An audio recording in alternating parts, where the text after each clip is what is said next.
Hmm? How is Yeah, your... click on the little window that has your face in it. Oh, I'm here. There we Click on go. that. Thank you. I'm so silly. So There you silly. go. All right. And now we're cooking with gas. That's why that's why we always need a Tommy. Oh, nice. That's like that reminds me very much of a strum stick. It's a bluegrass instrument. My brother used to play it. All right. I think we are live. Right on. No, Nope. no, it's a bluegrass instrument. Look that shit up. He took lessons for years. That's a straight up guitar. It's like basically a guitar neck with a body. Let's take a There look. you go. Not a whole bunch, dude. Guys, it's great to see you. You're like the special guest host that comes on every now and again. Uh, why is it? It's saying they only see me now. That's weird. That is. You hush your face. Why is it? It's saying they only see me now. That's weird. That is. You hush your face. It shouldn't be because the stream is up. You gotta love streaming and Like, only having done it once and you're just like, oh, fuck, adding a third person just fucks it everything up. shouldn't be because.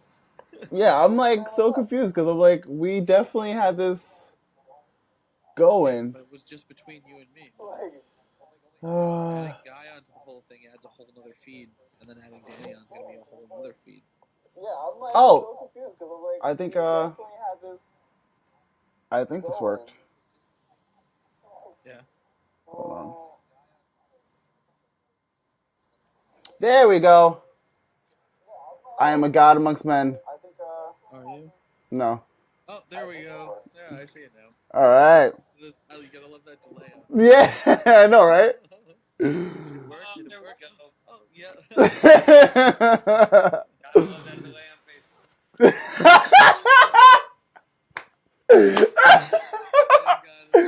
Oh my god. This is why we love you. Oh, repping the fat guy ink hard on fucking Facebook right Let's now. go. Doing the Fat Guy Inc., Old New York, calling it a day. The Surge. That's like your second one. Didn't you have one earlier? Someone's raring to go right now. It's better than the monster soda, Oh yeah. All right. So That's not. now we are live. Now we are rock and rolling. This is awesome. Is that a?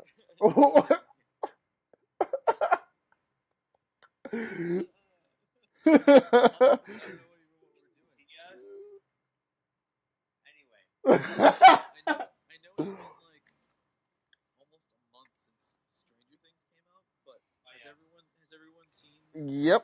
season two? Everyone all caught up? Yeah. We'll start this conversation without Danny, but we definitely have to get Danny in on this conversation. Mm.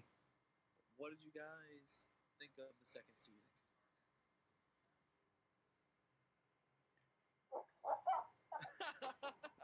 Wait, what? What is happening? Quiet for you have an opinion. So I usually just ask the questions and you talk. What did you guys think of season 2 with the whole the addition of the different characters, going outside of Hawkins, adding number 8 to the whole mix? Episode number 7 that everyone pissed and moaned about. What are your thoughts on these things? So, all right, I'm gonna mute you on the live stream. On the phone? On the phone. That'd be a big idea. Yeah, they Croc from the Block is like our resident like outside from the inside person or inside from the outside. Yep. Um, The only one who pays attention, so it's all good. Yeah. Croc on the Block. Shout out to Croc on the Block. Shout out to Croc. But yeah, I overall I ended up binging it with my girl and ended up loving it. It was a great season. They really sound like they built. I feel like universe gets tossed around a lot, but universe or their own their own world essentially. Yeah. World. I feel like let's just go with the D&D term. Just they built their own world, their own place where it's all it's all going on. I'm with you on that. What did you think of episode 7? Was it as useless as everybody thought it was? Well, not everybody, because I happen to be one of those people that didn't think that it was useless. And I'll be number 2 for that. You'll be number 2? Yeah. It's called character development, and they got to leave Hawkins at some point. It's going to start getting ridiculous where yearly they're having this sort of ridiculous, strange, terrible thing happening to their town, especially just to these 4 kids or 5 kids now, 5, 6, however many kids there are going to be at this point. It's more than 1. But the point is, it wasn't useless. No. It gave a sense of. It humanized 11. It not only humanized 11, but it gave the sense of there's more kids, not just them. It widened the scope on the whole environment. Yeah, exactly. There's gonna be a lot of shit that we see in the 3rd season, where I feel like we're gonna see 8 again, and we're gonna see. I'm excited to see the other ones. I want to know what they look like. Whether are they older? Are they younger? Right. What can they do, and how has that shaped them? Depending on how old they are, how has that shaped their personality and how they interact with people and that whole thing. How messed up are they? Yeah, are they messed up? Are they messed up in a really outward way, or are they able to hide it? And, is that going to play a role in the story? It's all story. Everyone wants main plot line, no groundwork. You need that groundwork. And I think they really did it. They hit the nail on the head this season with all that, because you figure the first season, as expansive as they went and showing you everything, for the comparison of the 2 seasons, you're holy shit, it was only a teaser. Demigorgon is just some fucking lower level minion at this point, you know what I mean? And that's a crazy notion to think of when you see this giant, massive fucking what do they call it? The flare? The mind flare. The mind flare. That's crazy. And I feel like even the mind flare isn't the even if let's say he is the alpha or the the big bad. I feel like there's more than just him and the Demigorg pups. The Demidogs. The Demidogs. Demidogs. Let's do it for Dustin. Dustin's my spirit animal. He was me. Dude. I love me. how the first season they all they cursed a little bit, dropped some swears here and there, and they just were guys, go fucking nuts. Well, yeah, that's how kids talk when they're not around parents. Absolutely. We were all those children. Everyone did that. If you didn't, you were weird. But that's okay if you're weird. Weird's good. Just I don't know why you didn't curse as a child.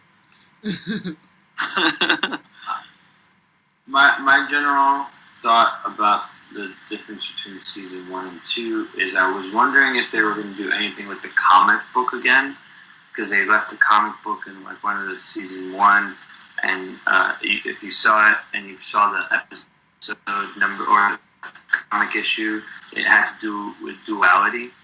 Do you guys remember this? Or it's in the first season, right? Yeah, in the first season there was a comic book on a table when they were playing Dungeons and Dragons. There was an X-Men comic book, issue like 158 or something like that. And that issue had to do with duality, and it was like the difference between. We were wondering if 11 was the Demigorgon or if it was like a side effect of her or something like this. That's what I kind of went with it. I thought it was like a side effect of her powers. In the underground, I thought she was in not the underground. What's it called? Upside Down. The Upside Down. There we go. The Upside Down. So I was wondering if they were going to do anything more with comic books, but I enjoyed that they brought the tomboy in. I feel like like video games and 80 games. I thought that was fantastic. I kind of like the differences between 11 and the kid who was possessed this whole season. Will. Yeah. All the bad shit just happens to Will. Yo, I felt really bad for Will this season. Like, yeah, it was one of those things where you're just like, I hope he comes out of this like with the whole time. I'm like, yo, if he doesn't get superpowers, it's all for nothing. Like, this kid just like pretty much got the shit end of the stick the entire fucking season. Well, what about Bob? Bob was. Who here raise your hand, and I will be the first one to raise my hand that thought that Bob was, at least in the beginning parts of the season, that Bob was working for the lab. I didn't. Because he was too nice. He was like, it was just, it was, yeah, exactly. He was too perfect. He was too nice. I'm I like, didn't think this that, but now that you mention it, it makes like, I can see it. Because that was the whole season for me and Alyssa. Alyssa, the first episode when we met Bob, and Alyssa's like, I was like, I don't like that guy. I think he's too nice. Yeah. He's too nice. Something's wrong with him. Something's gonna happen. The It reference? What's that? Love? Did you catch the Easter egg for It when he? Oh yeah, for sure. He was talking about being terrorized by a clown. That wasn't subtle at all. It wasn't, but it was so good. Hey, we're gonna talk about It right now. I hope you hear it, because that's how I heard it. True. It was not subtle at all, not even in the least. But I don't know. I do feel like Bob was like not. I don't want to say short-lived, but like when I started feeling for Bob, I was like, yo, Bob's my guy. They were like, nah, we're killing him. Like, too bad. Well, you knew he was gonna die. They completely Game of Thrones him. Like, yeah, but it was one of those things. It's as soon as you like commit to a character, you're like, I wasn't sure about you, but now I like you. Fuck it, you're dead. Yeah.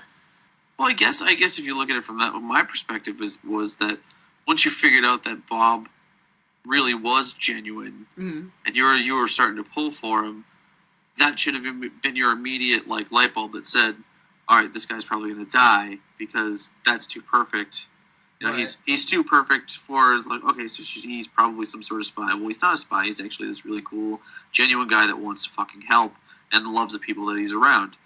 You're like, okay, I can totally get behind that. That sounds great. Fuck, he's probably going to die. The one thing that I thought like was kind of almost imperfect about him, or like where you thought you were going to see some anger, was when he was talking about how people who are not nice, like he just wants to like shut them up and get revenge on them. Croc said remember that hashtag part? Forever Bob. You guys remember? What's that? Croc said hashtag Forever Bob. Oh, yeah. Yeah, no, that was awesome. Angry kind of monologue about like the perfect dude or the alpha male, and I was like, oh, something's he's gonna kill someone or something, like he's got anger issues that he's gonna let go somehow, but he never did. Like it was like kind of anticlimactic in that way. Not a bad thing. No, but he ended up being a kind of hero. He knew he was gonna die. Like he said, he kind of knew he was gonna die when he went upstairs. He pretty much had. He was like take care of her. He said, I was like, oh shit, he knows he's gonna die, and that's like cool. Like you're like, okay, you're gonna sacrifice yourself for someone. Do you think that Bob kind of like knew? Because I feel like Hopper and With Joyce Winona. are gonna like hook up at some point, or at least that they have. But they have like a really like strong friendship, like almost like a brother sister vibe. But I feel Yeah. like things are like trying to just push them to like get together. You know what I mean? Like, do you think Bob was picking up on that by like saying like take care of her kind of thing? Maybe. I mean, Bob was not stupid. Bob wasn't stupid. Mhm. I don't know.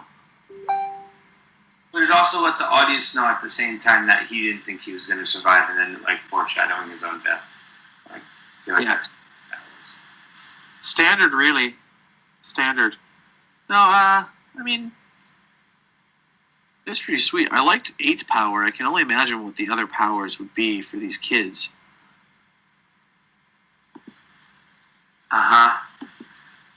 I did like how If they're all psychic, well,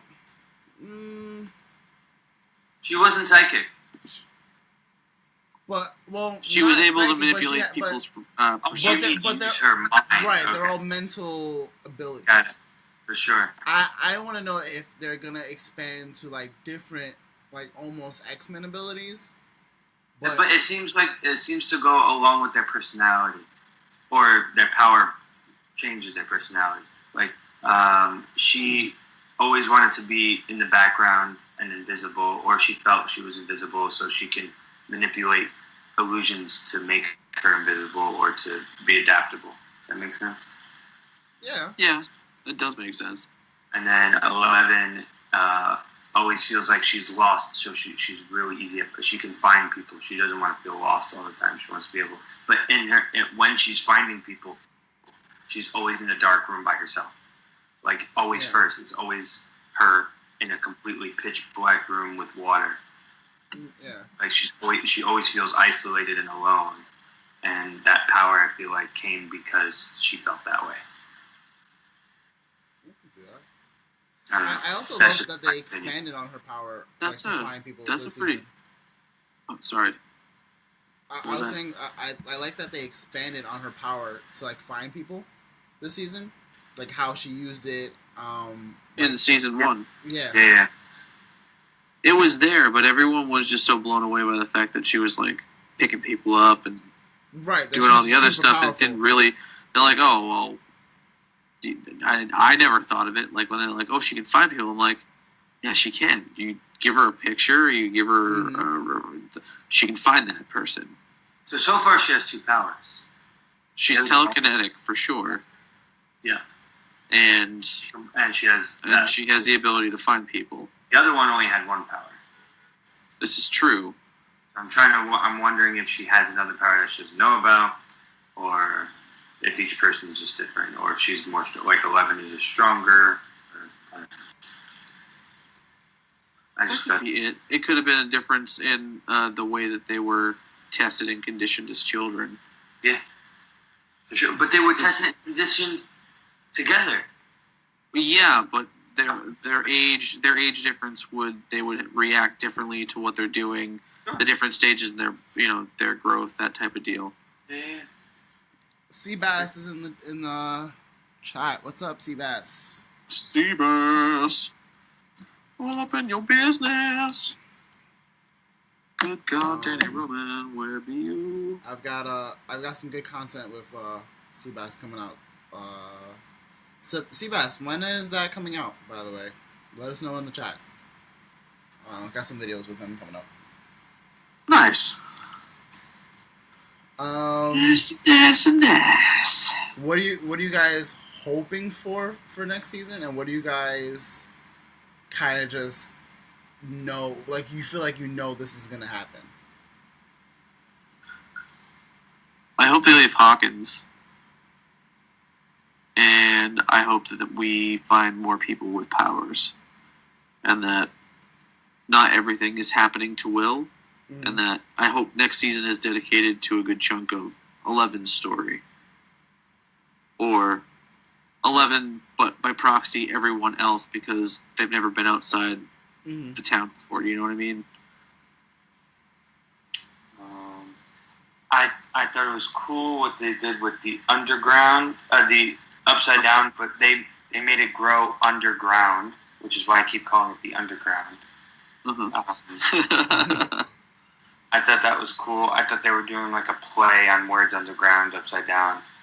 I want to know more about that world because all you see is just it being dark and viney. The whole aesthetic is like 1950s too. Okay. If you go back and look, anytime they're in the underground, it's like 1950s cars. They're in the 80s.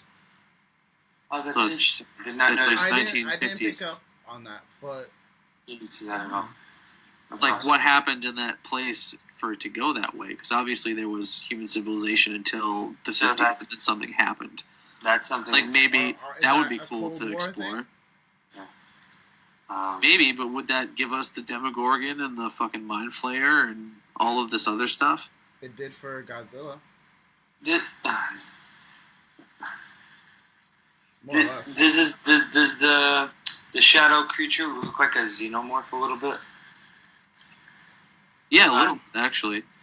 Right? Yeah, I agree with you. See that? The alien thing in like every alien movie. Yeah, the Xenomorph.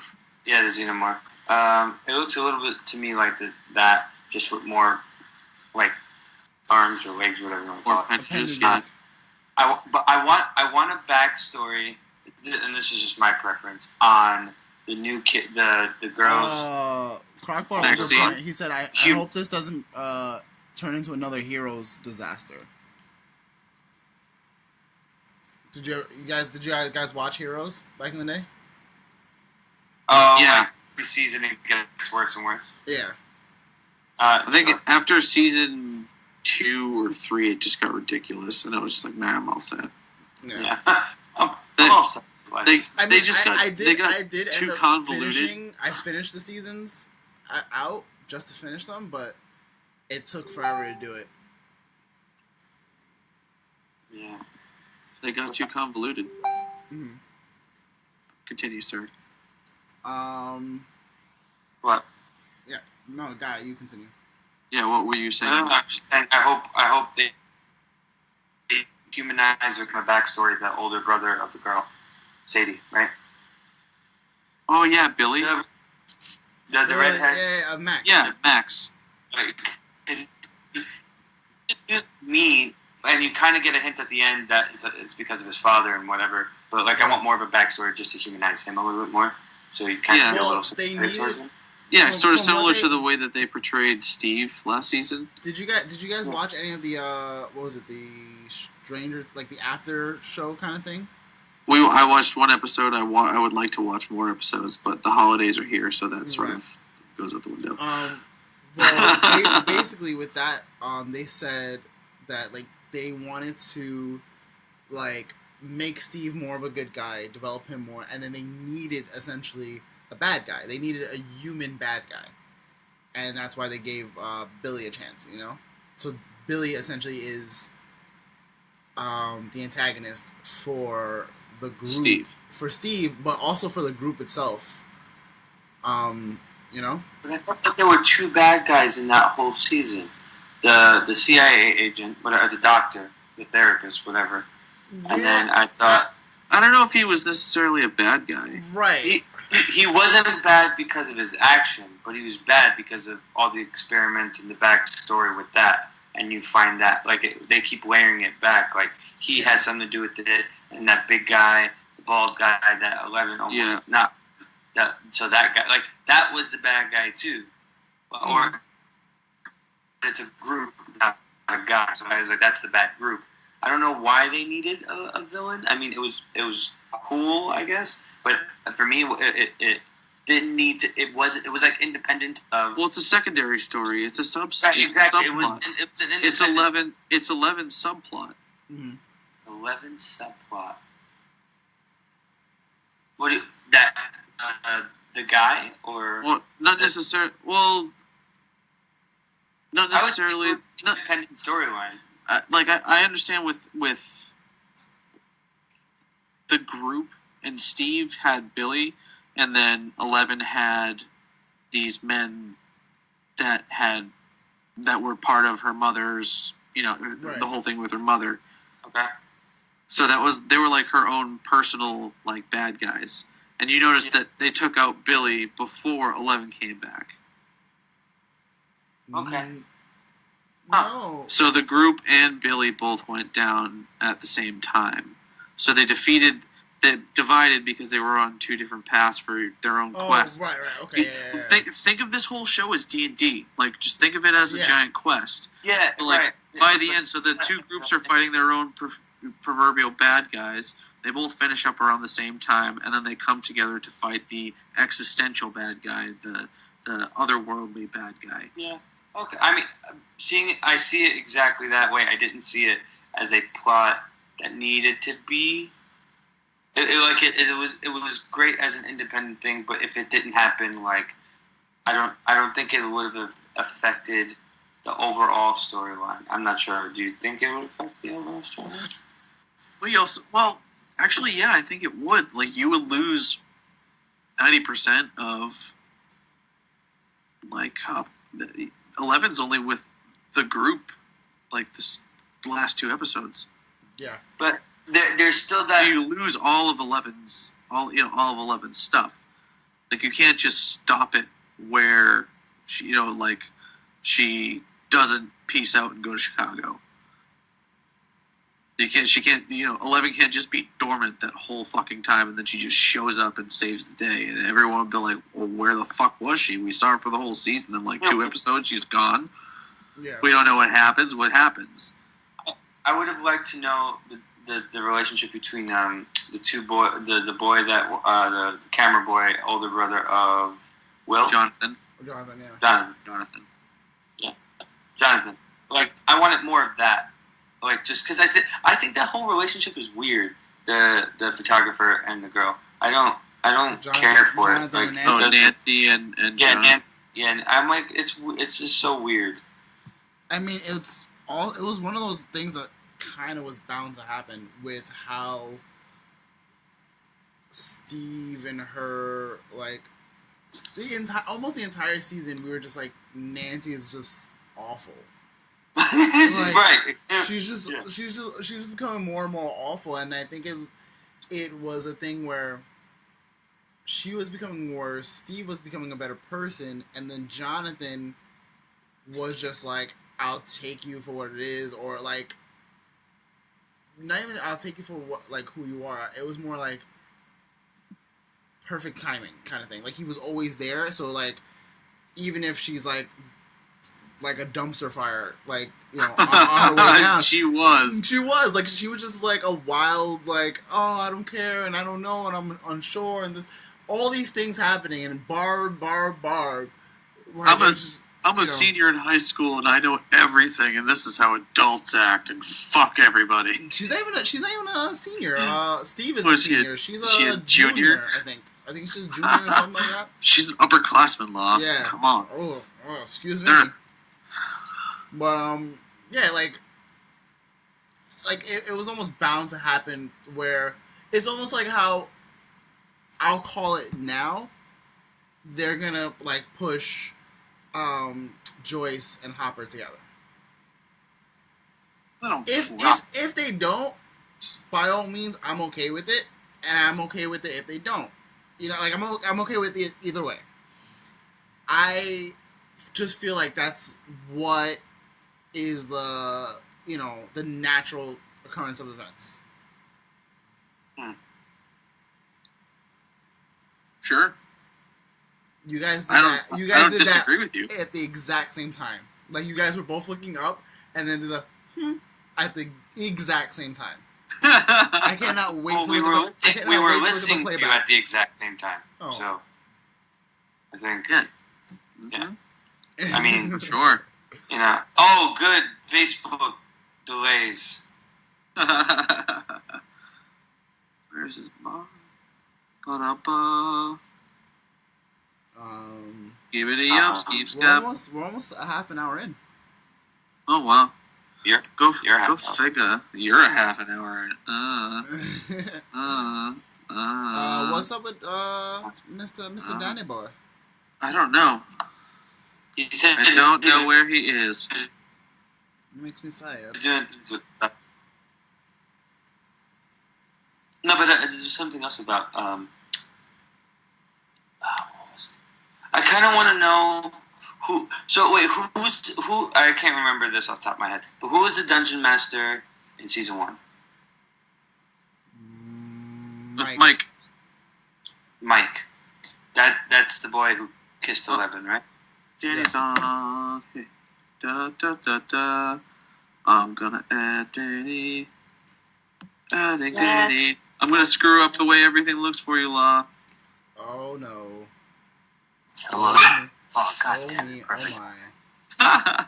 Oh, it's okay. He's just Oh got a no, little... it's perfect. Now we have 4 Oh. screens. Yeah, you just have... There you go. Ambiance, yo. Ambiance. Ambiance, dog. Show your face, Danny boy. Show your face. He's like, no, fuck you. Yeah. Oh. How are you guys? How is You could be- everyone? Good. We were just talking about Stranger Things. Oh, so we're live now? Oh, Oh, we're yeah, definitely it's live. Okay. Been live for about a half an hour. Okay, so continue. I will jump in when need be. We're just talking about like what we want to see from next season and what we're expecting to see from next season. Okay. We've already said everything. Oh, okay. It would naturally just be your turn. Yeah, it's Oh, yours. D's. It's you. It's D's. So what we liked from this season and what we're expecting for next season? Yeah. Okay. Well, I mean, I loved everything about it.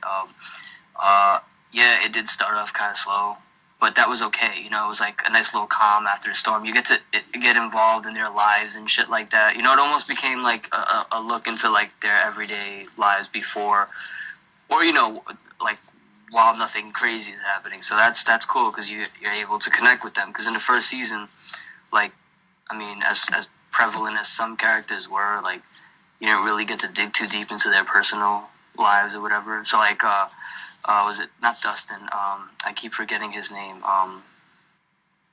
The black kid. Lucas. Lucas, there you go. But yeah, he really like shines a lot, and yeah, I thought it kind of started out. I wouldn't say slow. A lot of people said slow, but it was calmer than, you know, a lot of the shit that was happening last year. Last year was just like, what's his name? Holy shit. Will got lost, and Will got lost in the first 10 minutes. yeah, so it's like it was already tension Will and is like essentially the chaos and. What's that? He's the dude from Hangover. Who's the guy who always got lost? Doug. Will is Doug. Will is Doug. Oh, is this just a younger version of Hangover? Oh my god, that I'm would surprised actually. that hasn't popped up. Who would everybody be? Oh man. Oh, Dustin's definitely Zach Galifianakis. Oh, I thought he'd be the Asian guy. Are you fucking on me? That was like the best line of that movie. Fuck on me. You know what's funny? A little off topic. Everybody knows this dude from Hangover, and I get mad that nobody knows him from Community. Community, yeah. Dude, he's a fucking Spanish teacher. Come on, like, it's fucking retarded. But anyways, yes, you get to see a lot more of what goes on in their lives and sort of like get to know them as normal kids for the most part. Yeah. And then and then once the events start happening and things start getting into high gear, dude, it was just like on a whole other level. Like, it was like when it got going and didn't stop. And even in that episode that everybody seems to love to hate for no apparent reason, like, I thought that was great. It was a nice little sort of like step away from everything, but also at the same time, like, I guess people fail to realize that though it was the next episode after the events in the facility, it is technically happening at the same time. And it would have been really awkward to try and cut them together and have any sort of cliffhanger at the end of 6. Exactly. And so yeah, with that episode didn't bother me. And then once that episode was over and it went back to Hawkins, it was like people were complaining about this episode as if it totally destroyed the series, and it didn't. It, like, once it went back to Hawkins, it was just like it opened the door. It opened the door to a lot of possibilities. Yeah, and honestly, 11's entrance wouldn't have been as big or important if she didn't go out there. Exactly. You know, she had grown as a character, so she comes back a little bit more badass. Yeah, they needed that because as much as a badass as she was, like she was still scared and confused. You know, she didn't really know what her place was in the world and who's who and what's what. So yeah, it was like I thought it was brilliant. And like, you know, anybody who says different, I mean, I don't know, whatever. But and then yeah, so like I said, going back to the whole incident, I love the Exorcist nods, dude. I loved it because you all know I'm a huge fan of like demonic, paranormal possession movies, and the fact that this was very much like an Exorcist homage at the end was cool. Yeah, it was pretty sweet. On top of everything else, like it was, you know, like a homage to a lot of things, obviously. But yeah, and I thought it ended well. Dude, that last episode, the last scene in the dance. Dude, like I saw those. That was awesome. If you didn't tear up for Dustin, dude, like yo, right? so dude, bad. Nah, I'm a cold-hearted bitch. So. Nah, dude, like that show, like that. He said, "No, I'm a cold-hearted bitch." Yeah, that show invoked a whole lot of emotion, but that one scene in particular, I was like, damn, dude, he got played by everybody. But yeah, no, like I loved it, and the ending was great, and to all those who have a problem with the episode 7, like the way the season ended, they're definitely going to need help from not only them two, from 8 and 11, but definitely like more kids, because there has to be more kids. Well, I'm also I brought up earlier that the possibility that some of them might be older. So, yeah. Like even like middle age, depending on when this all happened. Yeah, because this thing could be going on, like those experiments could have been going on for a long time. And yeah, that could be a possibility. All different types of ages. There might be even younger ones. I just thought of something that would be cool if it's a thing. Dude, All right. if the freaking xenomorph, you know, the shadow monster, if it's an effect of like one of the other kids, like what another kid, his like a rogue kid, their power, like so, like the first or second kid who was the experiment was like an experiment that failed, and then he was able to create monsters or something like that, and one of the monsters got out of control. Hence the So like a they patient sent zero. So they like sent it out to like this other dimension that someone made, or or could just. What's funny is that there's constant references to Russia and their fear of like people getting a hold of like 11 and whatnot. So like maybe this could be some kind of bigger picture government warfare kind of thing. This is true. Like a rogue kid, because there's always one. I mean, granted, 8, she's pretty badass, but it's more of a vigilante thing, like kind of like a Punisher deal, where she's trying to do the right thing, but you know she's doing it sort of the in my opinion, that's the right way. Like Punisher says, just whenever you kill somebody, there's one less bad guy out there. But yeah, that he could be that one kid that just like that rogue of the bunch. Not rogue the character, but the rogue. I know what you're saying. Like you guys remember Rogue the archetype. Chronicle, right? Yeah, that one. Yeah, Green Goblin. That. Yeah, Dan DeHaan. Mm-hmm. I know. Dude, that was hate a that great I don't know movie. Dude, yeah, that's a story for another day. But yeah, Chronicle was awesome. It's actually one of my favorite found footage and superhero movies. Guess who's watching the stream? Who? The epic Hutch man. Ooh, Happy birthday, Hutch. Epic Hutch. Happy birthday, Hutch, motherfucker. You probably accidentally clicked on it. You know when you're on Facebook and you accidentally click the live thing and now people think you care? How come Escape's not working? Well, listen, we appreciate it. Happy birthday, Hutch. Yes, happy birthday, Hutch. Happy birthday, Hutch. By the way, name Hutchinson in my class today. He looks like he could be a kid, by the way. Wow. Uh-oh. Dun, dun, dun. No kidding. I was like, hey, do you know an Eric Hutchinson? He was like, no. I was like, maybe you should. You should have asked him, do you know your father? No. That's what I was implying a little bit. Yeah, you should have just asked him, like, just slowly get into it. Like, yeah, so you live with your parents? And, then he would have been like, my father, I haven't seen my father. I take a picture out on .com. That looks like Does this look like your father? Damn, it just became a series within itself. But yeah, so as far as what I expected for next season, like I just kind of said it, where like the other kids come together. Maybe not right away. Maybe they stretch it out, and it seems they're doing that. Like, which is cool because for season one could have definitely been a one-off thing, but they left it to where it could have an ending or it could be continued, and obviously they continued with it. And those guys don't seem like the type of people that would rush shit just for the sake of rushing it, especially now that they know they have a potential, ongoing thing. Well, they've even said in interviews, like, they're only going to do it as long as it stays, as long as they can, do it the right way. They're not going to make it for the sake of making it. Yeah. Right. If they feel like it's just going to be shit, and they're like, all right, looks like we're done. Excuse me. Yeah, because you kind of can't get into that whole thing where you're doing it because the fans want it. Like, there was a incident with Hideo Kojima, right? That's his whole name. I've been like watching so much Japanese wrestling that I forget certain people's names. But Kojima, the guy that created Metal Gear, he wanted to end the franchise, and people are sending him death threats. Like, dude, let the man live. Let him work on something else. It's the same thing with like Hollywood when they bang out like 20 movies of a particular franchise, like say Saw, when they could have just left it at 3 and went on to another project of similar sorts and something like that. Like, I hate that they do that shit. Like, sometimes it works for the story's sake, but then at the same time, like, you're kind of hurting it, especially when in movies they're afraid to drag it out. Mm-hmm.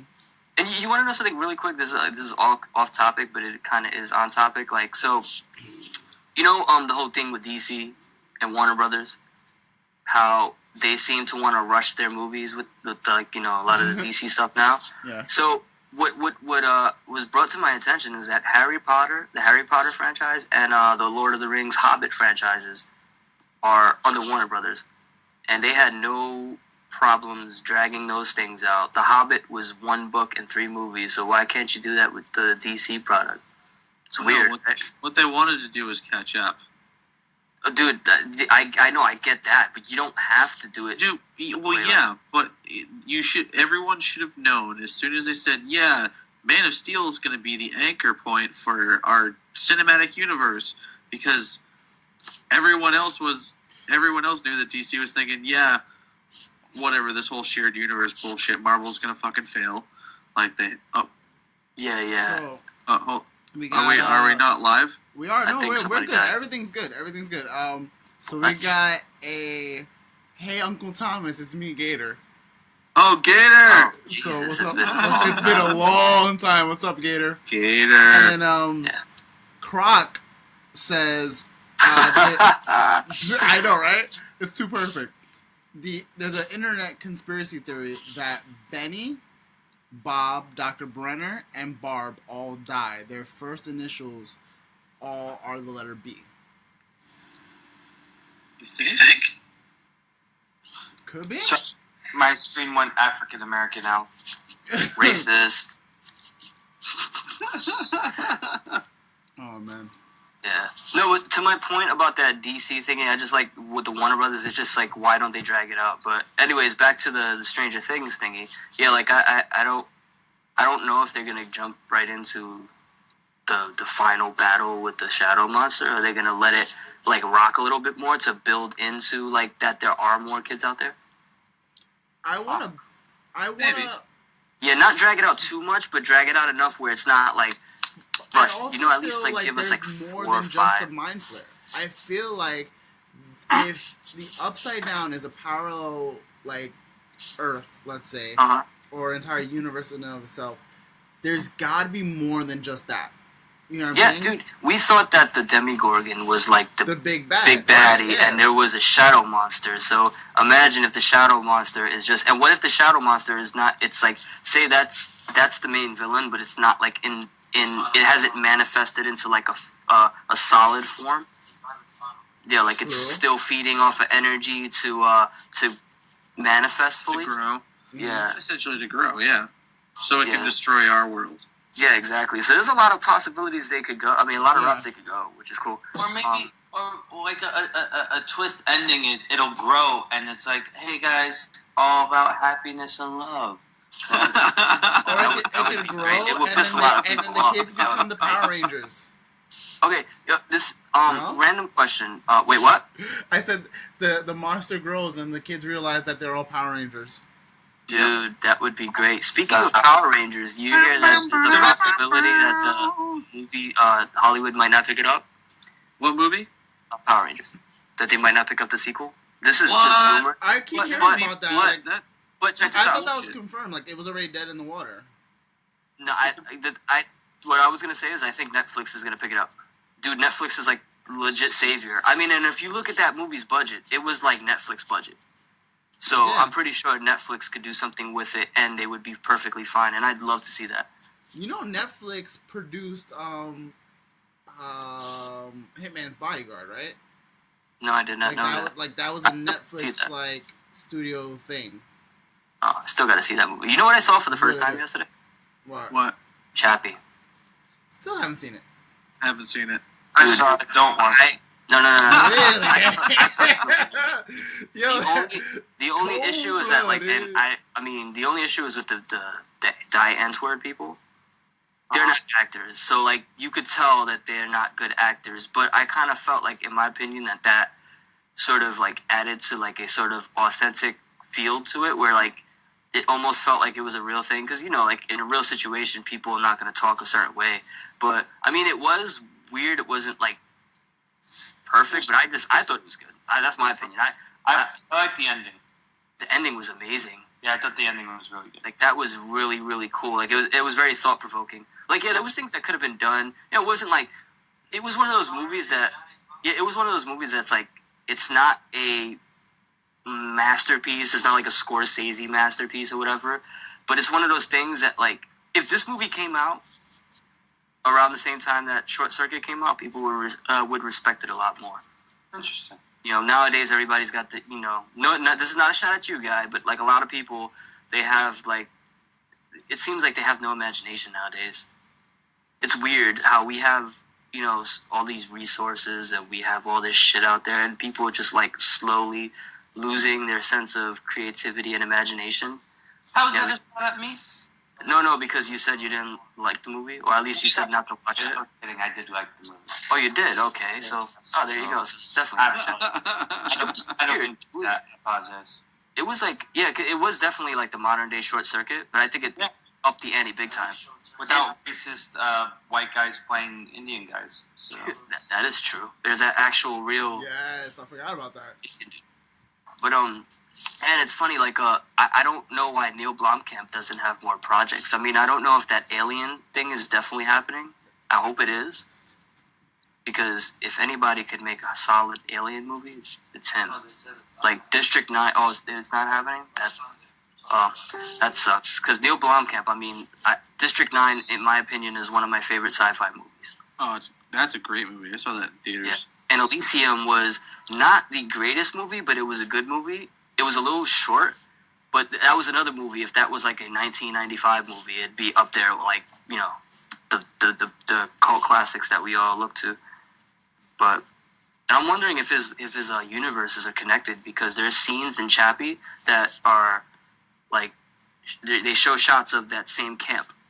Well, at least at the end of the movie, they showed a shot of the same camp that the aliens were held at, which is weird. Yeah.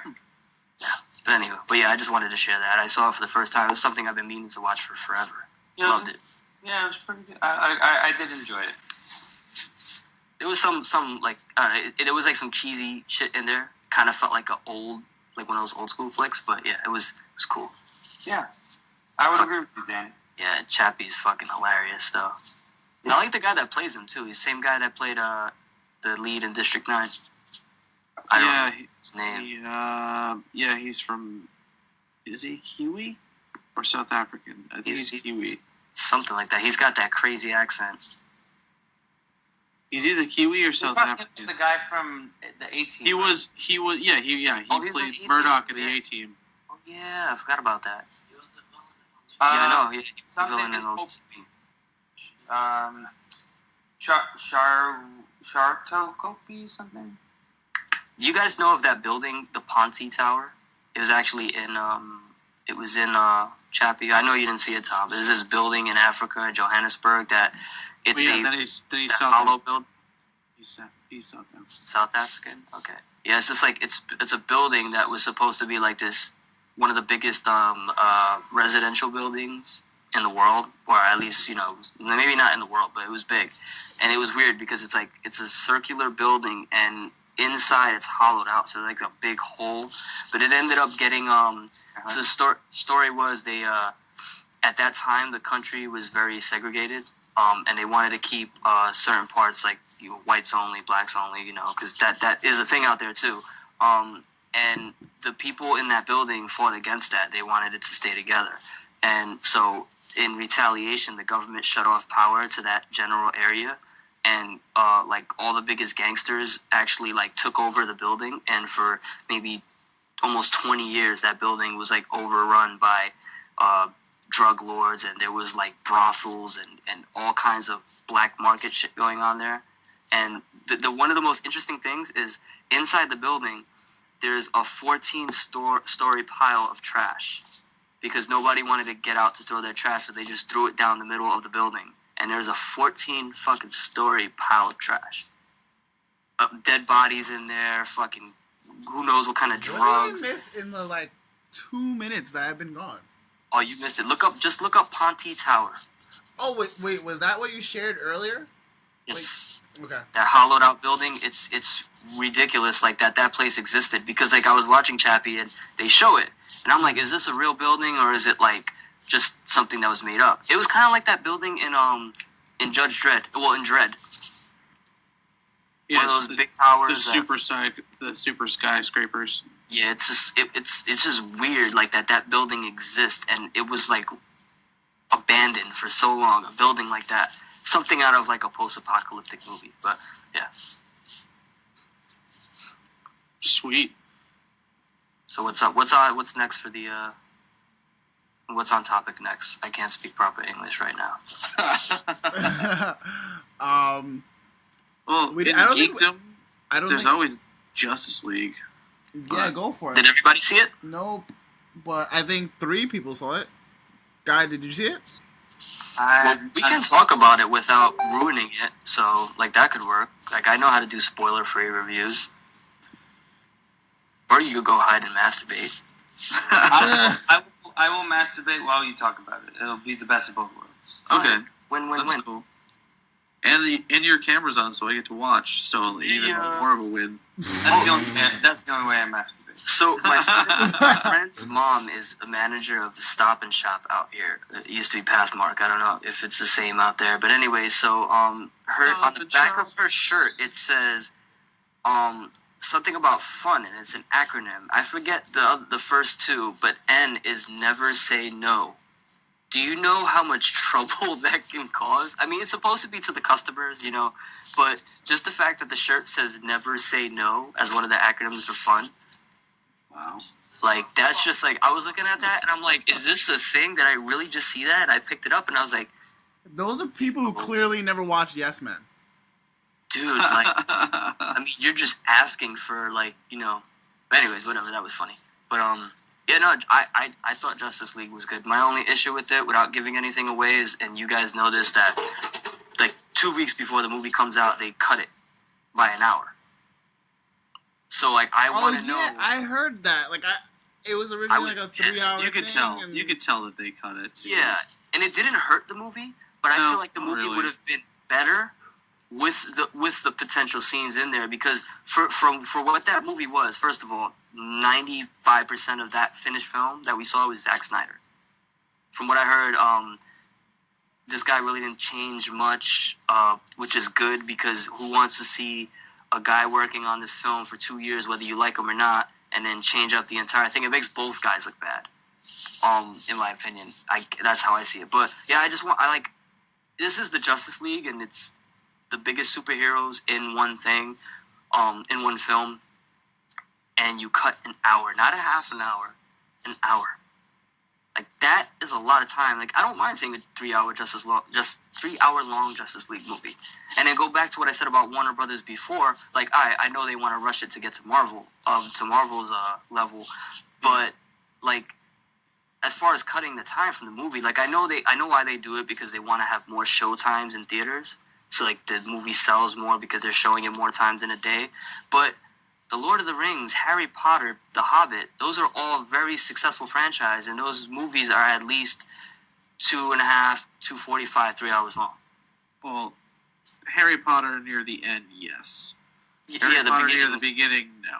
But still, they were still able to get away with. And I haven't seen Harry Potter, and I do want to watch it because that's something I like, really? especially after, like, Really?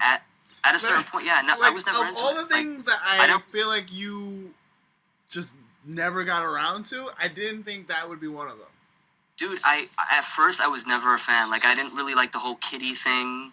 I was like, if I want to watch some shit like this, I'll just watch Lord of the Rings, and at least it's more, I just felt it was aimed at kids more. But then, what I liked was as the series progressed, like from the outside looking in, like you see the actors and actresses are getting older. I never read the books, but I just like that it started to get more older. It seemed to get more darker, and yeah, for sure. Yeah, and I've heard. So like, yeah, I want to, like, halfway through the franchise, I was like, I want to check this out, but never got around to doing it. I still haven't even seen The Hobbits yet, which is weird. You're not missing a whole lot. Yeah. I still gotta watch it. I mean, I don't care if like they're not Lord of the Rings, but I still want to watch it. It's something I think I owe myself That to. was 'Cause literally just Peter Jackson being like, here, now never have me do another one of these fucking movies again. I gave you six. I gave you 6 movies, and I gave you like It was only supposed to be 2. years of my life. I know. Yeah. But my thing is, like, all those, like you said, the tail end of Harry Potter was long, and then Lord of the Rings and The Hobbit were all long, and they were all relatively successful, at least financially. Whether The Hobbit was good to people or not, like, as compared to Lord of the Rings, like, they were still financially successful. So, like, you're telling me, like, a movie about the Justice League, like, come on, 2 hours and 45 minutes? Like, you think people are going to complain about that? The Dark Knight was 2 hours and 45 minutes, or something like that. Dark Knight was a long fucking movie. Not in a bad way, but I don't know. That's my only problem with the movie. Like, I wanted to see more, because this is the first time we're seeing all these people together, and and I felt like it was weird that people complained about Steppenwolf. Not everybody, but I've seen those posts where people are like, oh, he's the worst villain in cinematic movie history. They even like try to say he's worse than the dark things from Thor second movie or whatever. The Dark World, like, elves, I thought he was badass. Like, I think if you gave him another 10-15 minutes on screen you would see more of it. But I felt like he was, like, you're gonna call him a fucking horrible villain. When was the last good Marvel villain outside of the Netflix series? What's up, Prez? I don't trust Prez anything on I the see chat. on the internet. Me too, dude. That's why I'm like, yo. And you know what's funny? One of my friends who works at the movie theater, he asked me what I was going to go see. I was like, Justice League. He goes, let me know how it is. I was like, you going to watch it? He's like, oh, no, my friend said it was whack. I'm like, yo, go see that shit yourself, man. Like, if you're remotely into any of this stuff, like, you owe it to yourself to see it, whether you end up liking it or not. Unless the trailer looks really bad. My only gripe with not seeing it right now is because I don't want to spend money on something that I'm gonna feel like I'm meh about, or I'm just like I'm tired of spending money on movies and walking out and feeling like I could have spent my money like better or elsewhere. I got you. I mean? Well, see, with Like, me, for there's a instance, movie theater by for- me. Like, for if you example, go the day and before the Tommy- movie starts, like, which is Thursday, yeah. Tommy brought this up in his 10 minutes or less, and he said Justice League and the first Avengers are about the same. Dude, The the first plot Avengers, actually, both Avengers are trash in my opinion. I hate both Avengers movies. Civil War is the Was way best. better. Is the best Yeah. Avengers Well, movies. I And it's not even an agree. Avengers movie. But What's up, Tom? Tell us. when you do a team up movie like that, or even team up books, like it's different with the comic books because you have all of these other characters already have their own books, and the things that they have for these crossover events, they pull in from the current storylines. So anybody who's reading those things, you have a whole bunch of backstory why these characters are that particular way. What's that? I was saying, what's up to Prez? Prez is in the chat now. Prez. But all I mean, love here. when you do those team ups, especially for like a movie, the story has to be mind-numbingly simple. Like, like Civil War. Civil War was good. Like Winter Soldier was the best. I think Winter Soldier by far story wise. Someone tried to argue that Civil War is better than Winter Soldier, and I was like, Civil War was really good. It was good. But, I mean, So Winter Soldier was the best all-around superhero movie for me and in the Marvel franchise so far. It was a freaking political thriller masquerading as a superhero movie. Yeah. Well, if you think about it, like most comic books are that, political thrillers. Like it's funny when like you read a comic book, there's not a lot of action in it for the most part. You're reading the comic. Yeah, most comic books. You're reading the comic because of like the dialogue and like the back and forth. Movies were all political. The mystery. Yeah. You're right. So that's where it nailed it. Like, and it's funny too because like my top 3 comic book films of all time, Watchmen. It used to be The Dark Knight, but when Winter Soldier came out, surprisingly, I took the Dark Knight spot. Wow.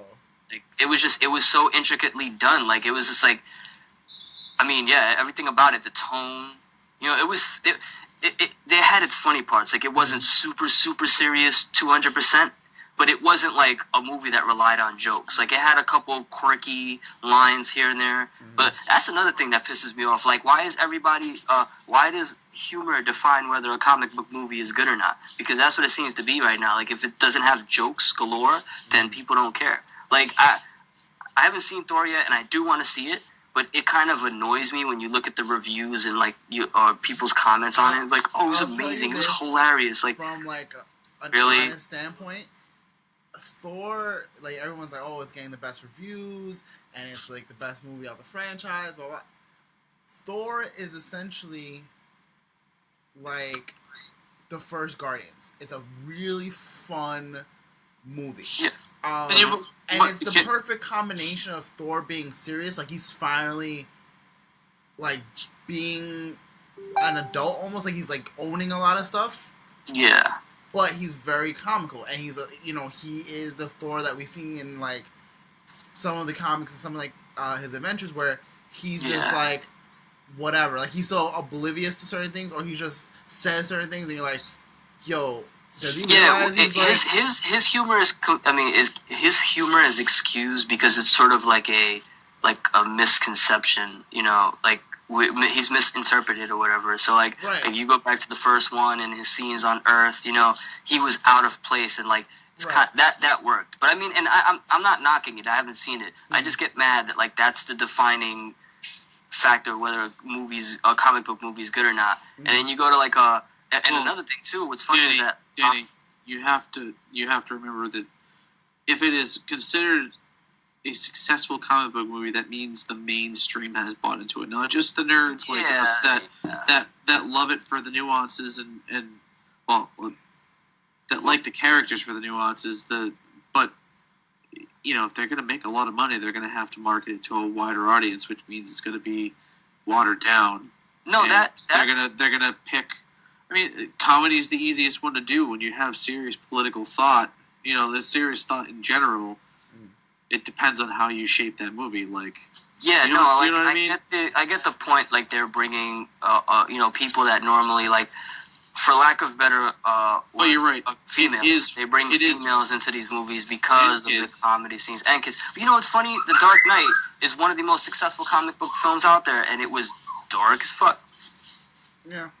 And, and that's just the power to, like, DC and their characters that, like, you know, you make a proper movie. Forget about making it like Marvel. Forget about making it lighthearted. Forget about making it funny. You make a proper Batman movie, everyone will like it. Well, you know, it's a good movie. All right. You're not watching the Geek? No, No. Yeah, I think he's sleeping. I forgot about that. I bored guy. Hi, Yeah, I'm listening. Look, trust me, like, I get the whole Hollywood standpoint, and I don't mind, like I said, I don't mind jokes, and it's cool, like, I like seeing, like, those quirky one-liners, but, like, it doesn't, that, humor does not define, that's hot. Humor doesn't define whether it's a good movie or not. Now, it's nice if it has some, like, Well, then but, you know, why you go to see a movie? If you want to go see a movie to laugh, then it's good that it's a funny movie. yeah, so let's all go see Texas Chainsaw Massacre, and it's got to be funny. You know what I mean? No, Like, it doesn't, because Texas Chainsaw Massacre is a scary movie. I mean, is it though? I just go with my point again. I The laughed Dark Knight and throughout the Civil War. I mean, not Civil War. The Dark Knight and Winter Soldier were not. And The Watchmen. Well, The Watchmen, a lot of people didn't like. You know, that's one of those movies that we love. Which is funny because that movie was like page for page. Comics are fun, but that's what a movie should convey. If you want a serious flick, go watch Schindler's List. That's from the man Prez himself. Also, shout out to Pete. Wait, hold up. Wait, that guy, Pete, and also Pete, who gave us Insomnia cookies that day. You know what's funny? Yes. All comic books don't convey fun the way the movies do. Like, even I've read Spider-Man comic. Matter of fact, Maximum Carnage, which is a Spider-Man comic. Okay. That shit was, you know, it was fun because it was a good book, but it wasn't like, ha ha, look at me, yeah, let's go take down Carnage. Oh, I'm gonna make a joke. Like, that shit was serious. Like he was questioning, like, all his morals and stuff like that. It's like, dude, like, I don't mind it. It has its place, but when you make it the defining factor, like, Marvel Cinematic Universe is slowly becoming a fucking comedy. Hello, friends.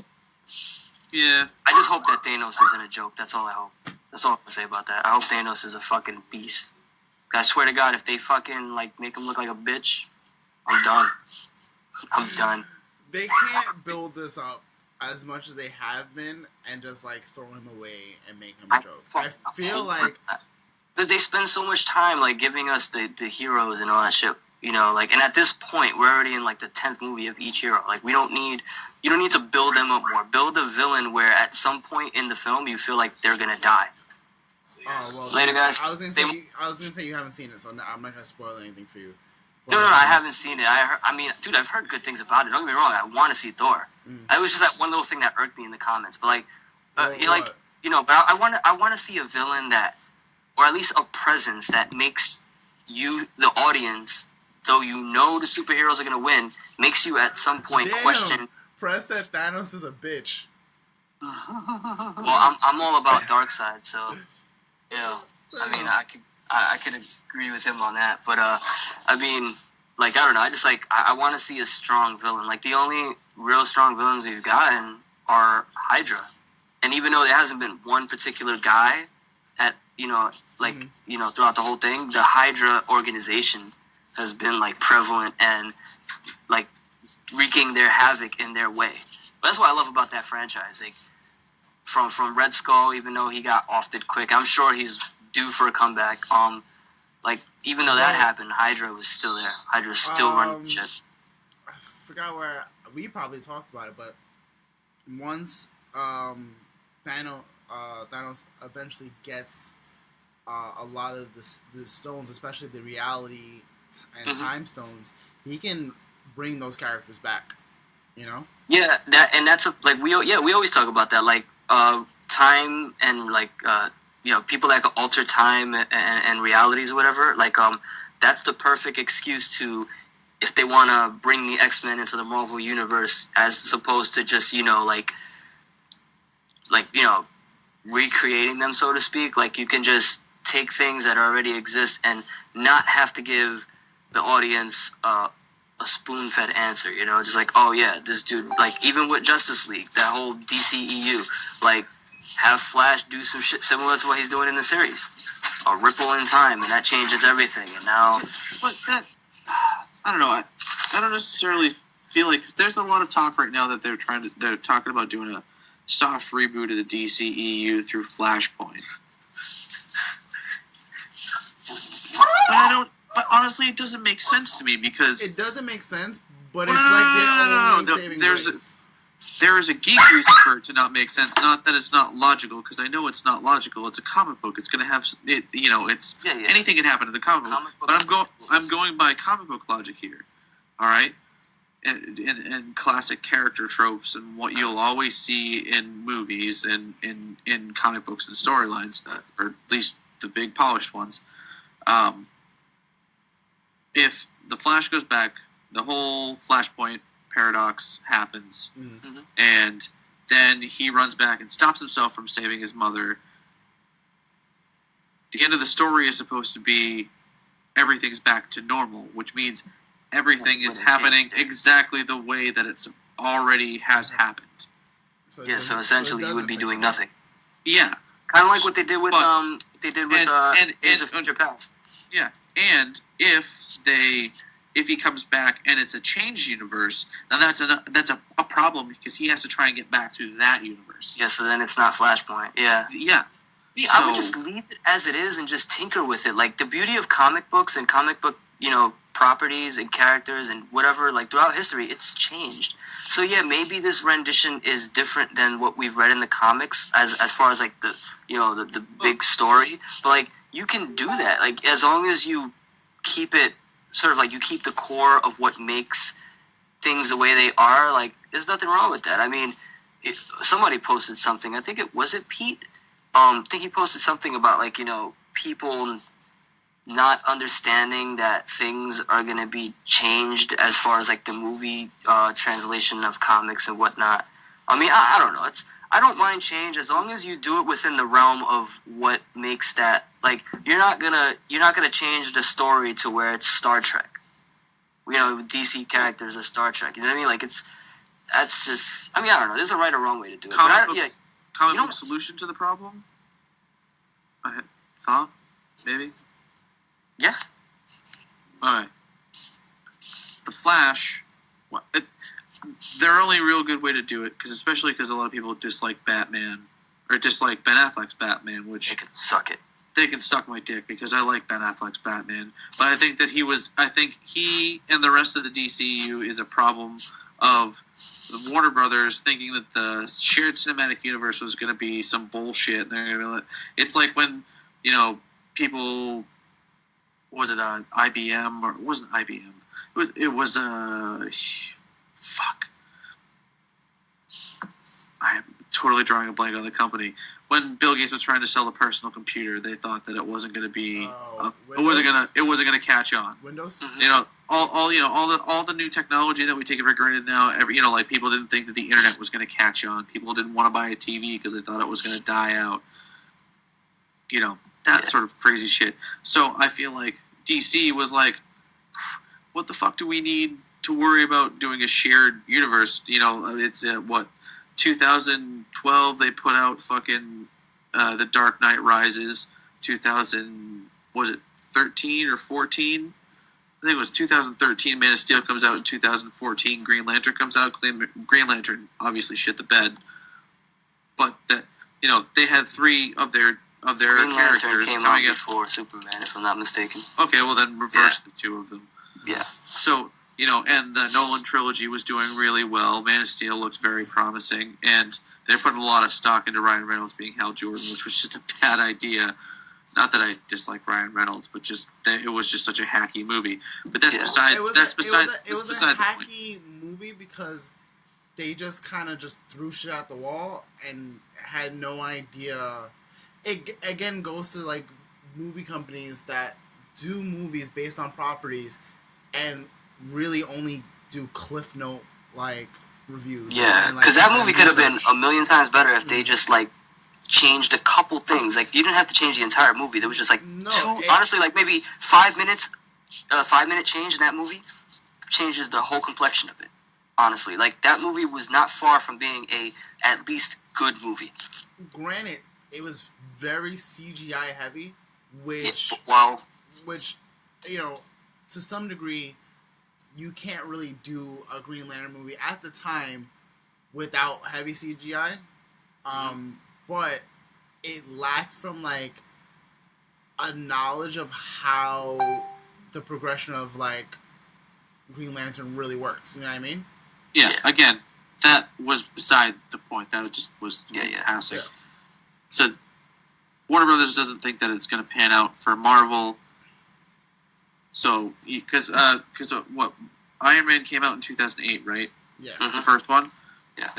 I think that same year, The Dark Knight comes out, and it fucking is huge. And I mean, it was a fantastic movie. It should have been huge.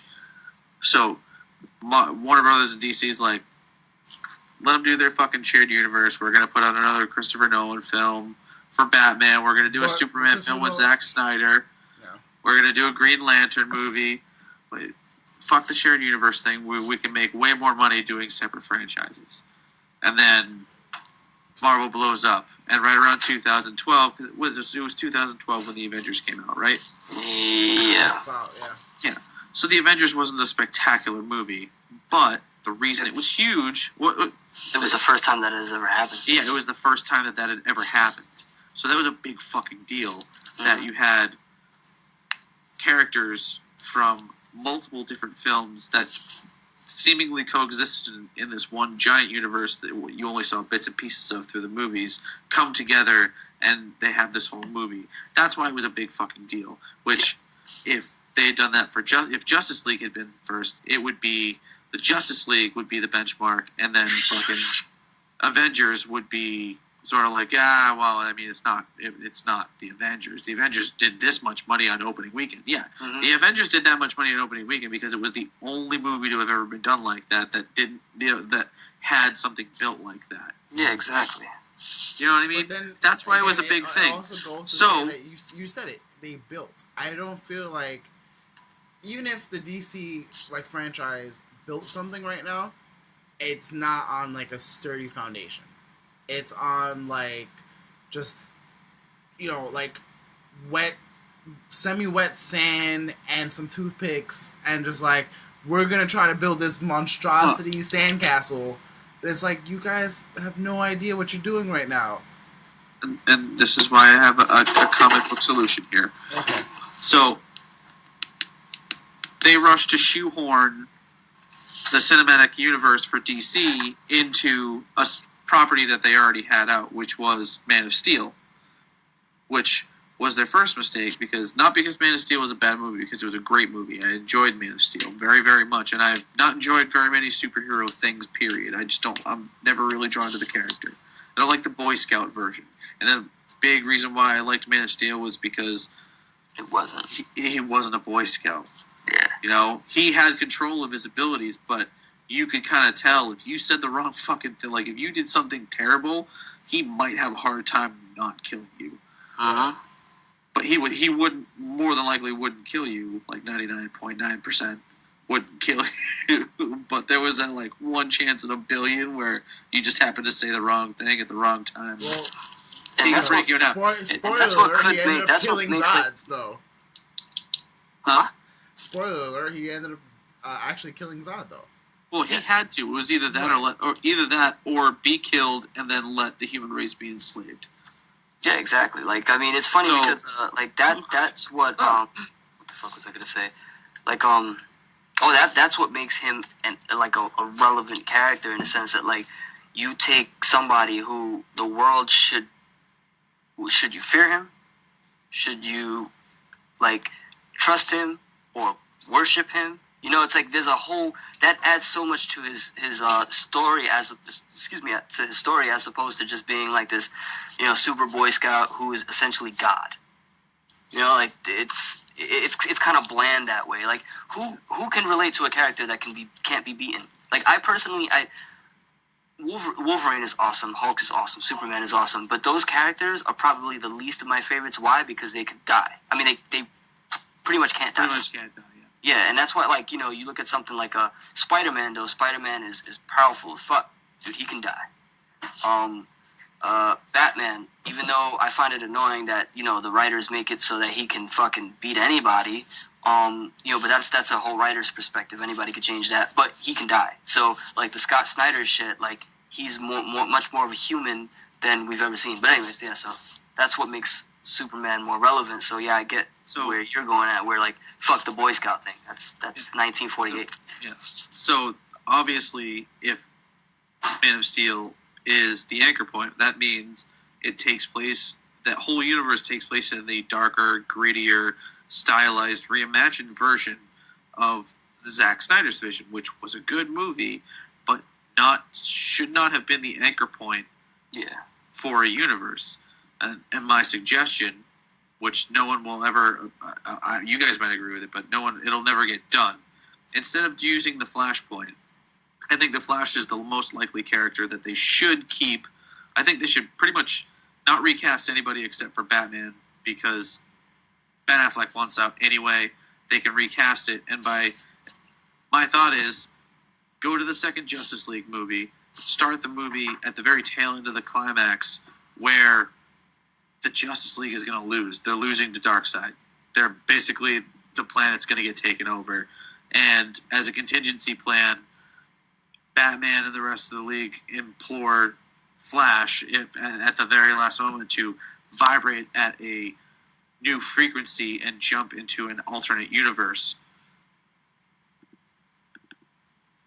where he happens upon a universe, say, where Batman is born a little bit later, so he's not in his late 40s, early 50s. He's more around the age of everybody else in their late 20s, early 30s. He's only been a crime fighter because Batman became a thing when he was around 25. Yeah. Mm-hmm. So, like, really right after Dick Grayson leaves to become Nightwing, we pick up with Batman. So he already has 7-8 years of being Batman under his belt. So he's pretty well established, and all of the other characters can be pretty well established. But they know about each other, but they don't know each other. And then Barry Allen coming from an alternative universe, and let's also say that in this universe, Barry Allen of that universe, the lightning bolt that strikes him that would normally give him his flash powers ends up killing him. Yeah. So they don't know who he is, and he's the one who knows everybody and knows all the different personalities. Yeah. And it happens right around the same time where Darkseid is, they're starting to find parademons and whatnot. And they can do essentially a Justice League movie where we're sort of learning these characters and they can be a little bit more closer to pliable. And then you can have that be the jumping off point, essentially, because you'd only had Wonder Woman, which is all previous, all history. Yeah. So you can tie that in, and not even tie that in, but you can use her background and just be like, yeah, it's pretty much the same fucking background as it was in the original universe. There's not really a huge change in a lot of these characters. You know what I mean? Yeah. That way you can give him a younger Batman. You can do a lot more different stuff. And if you go by, I feel like they should go by the canon personality traits. So, like, essentially figure out, okay, Batman, he doesn't kill, he's a detective, get all of the, make a fucking checklist. He's this, this, this, this, and this. And these are the ideals. I mean, DC would be fucking smart if they were like, all right, say we're going to do a whole new universe. Here are the personality traits of each one of these characters. What do you want? What does the comic book world want to see in a movie with these characters? And how do you define, like, what characteristics does Batman absolutely have to have? You want to know how this problem will get solved? You bring Jeff Johns into a room. You actually fucking let him sort of blueprint this thing, because they got his name tied to this DCEU, but you can tell it's just a cosmetic thing. Like, he's not really. I mean, I may be wrong, but I mean, like, if you look at, like, Marvel, I think they have, like, Jeff Loeb tied to some things, and the TV, yeah, like, there's people that are tied to that are in the comics that are tied to the movies and the TV series stuff. So like, just have somebody like, it doesn't even have to be Jeff Johns. I mean, you could take a bunch of other writers, but just have somebody who's trusted within DC, and have them oversee everything. And you don't even have, like, I don't like the idea of rebooting this, because I like the tone that Justice League set. Yeah, there's things that, whatever, the kind of BVS sort of started off odd, and like you said, starting with the Man of Steel was kind of a weird start. But yeah, like, this is not that far from being fixed, like, and being It really that, isn't. yeah, it's not a complete wreck. Like, even BVS, despite throwing all those things into one film, wasn't a complete wreck, and it had a direction. The whole thing is that, like, as far as, like, Warner Brothers, they rather focus on giving us a Harley Joker movie and a Gotham Sirens movie, when, honestly, who really wants that? What they should have done is separated the two fucking movies. Yeah, I mean, and how I like, all right, nobody wants to see Joker unless Batman's involved. Because, yeah, his Joker-Harley dynamic is pretty big, but it's not, I mean, if you're trying to, like, damn, I wish you saw the movie. Oh, come on. Because, well, think about it, I mean, it's the same way. You don't want to really, like, if you could pick any villain to have in a Batman movie, you want the fucking Joker. yeah, If you're gonna have the Joker, you kind of want fucking Batman, because that's when the Joker is really the Joker. and Harley Quinn can easily be in that film and be effective. Oh, for sure. Like, dude, it's perfect. You know what I mean? Like, it's kind of like the whole Two-Face and Joker thing in The Dark Knight. You can have multiple characters and it could work. Everything's not going to be Batman and Robin or Batman Forever, Mm-hmm. But yeah, focus more on this stuff. Like, dude, I know we jumped right into Justice League, and I thought that would be fine, because if you guys, I'm sure you guys have read the New 52 Justice League Origins. It was the first Justice League story in the New 52. Justice League War is the New 52. That was the movie. If you saw War, it's if you saw War, yeah. Even though I don't like to use that as an example, because it did like some things different, but yeah, just like the start of that movie where Batman's running from the police, he's chasing down a parademon, then he runs into I think it was Green Lantern, and then like the succession of like meeting different characters going along the line, and them sort of just being brought into this. Like, that's fine, because for the most part, yeah, we didn't get our proper origins for certain characters, but we all know who Batman is. We don't need another origin for that. We all know who Superman is. We've had the origin with Man of Steel, but even if that movie wasn't made, we don't need an origin for Superman. Wonder Woman, we just got Wonder Woman. Can I? Yeah. I just want to. What were you gonna say, Lo? Yeah. I just saw your finger. Yeah, Pete's been in the chat, like, just going ham. So he said JL was damn good at making fans want to invest in AM. What's AM? Aquaman, yeah. I agree. I like Momo as Aquaman. But Yeah. about seems old and Who? A bait. I don't know. Oh, Affleck Batman. Okay. I'm just guessing. Seems old and tired. Yeah. So yeah. Well, yeah, but that Seems was old and established tired. from the last movie, I had so a you point between kind of. Nolan and not DCEU. I would like to see the movie away from Wayne. Maybe have Wayne on an advisory, not league role. That would be cool, because if you're not gonna, I mean, Batman could still be part of it, even though, but still, you know what though, they're not gonna have. Fuck Canon. I want to see Batman Beyond. I'm working on it. That'd be cool. Just give me a Terry McGinnis, and Batman just sort of sits back. He's not because he's old, but he's just like, man, I would rather sit this one out. Dude, imagine, okay, loosely, just take this example loosely, but imagine, like, Batman Beyond, right? So you have Terry McGinnis in this sort of dread, Demolition Man kind of, like,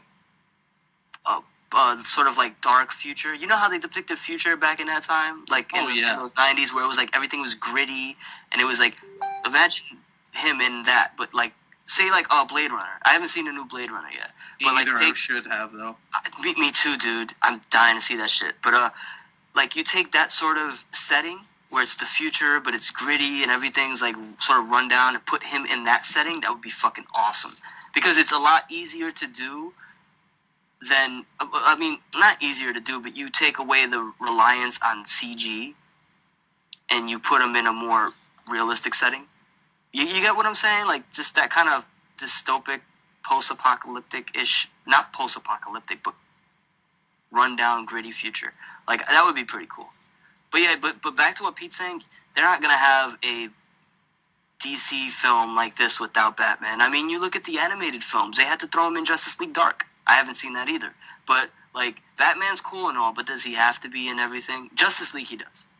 But Justice League Dark, you know, like, with the animated films, it seems like they're relying on him too much. But with this, you need him. But yeah, like, Aquaman I liked him. I mean, I didn't dislike anybody. I liked Ezra Miller's Flash. Yeah, I did too. And I would have liked to have seen more of him. And but this guy, then again, honestly, I would have liked to have seen just a full fucking movie of the Flash. I wish they had built it like Marvel, because I would have really liked to see the building of each one of those characters. And I thought that Ray Fisher, his depiction of Cyborg was spot on. Like, that's another thing where, like, you could tell they didn't show more of him. Like, I don't think he needs his own movie.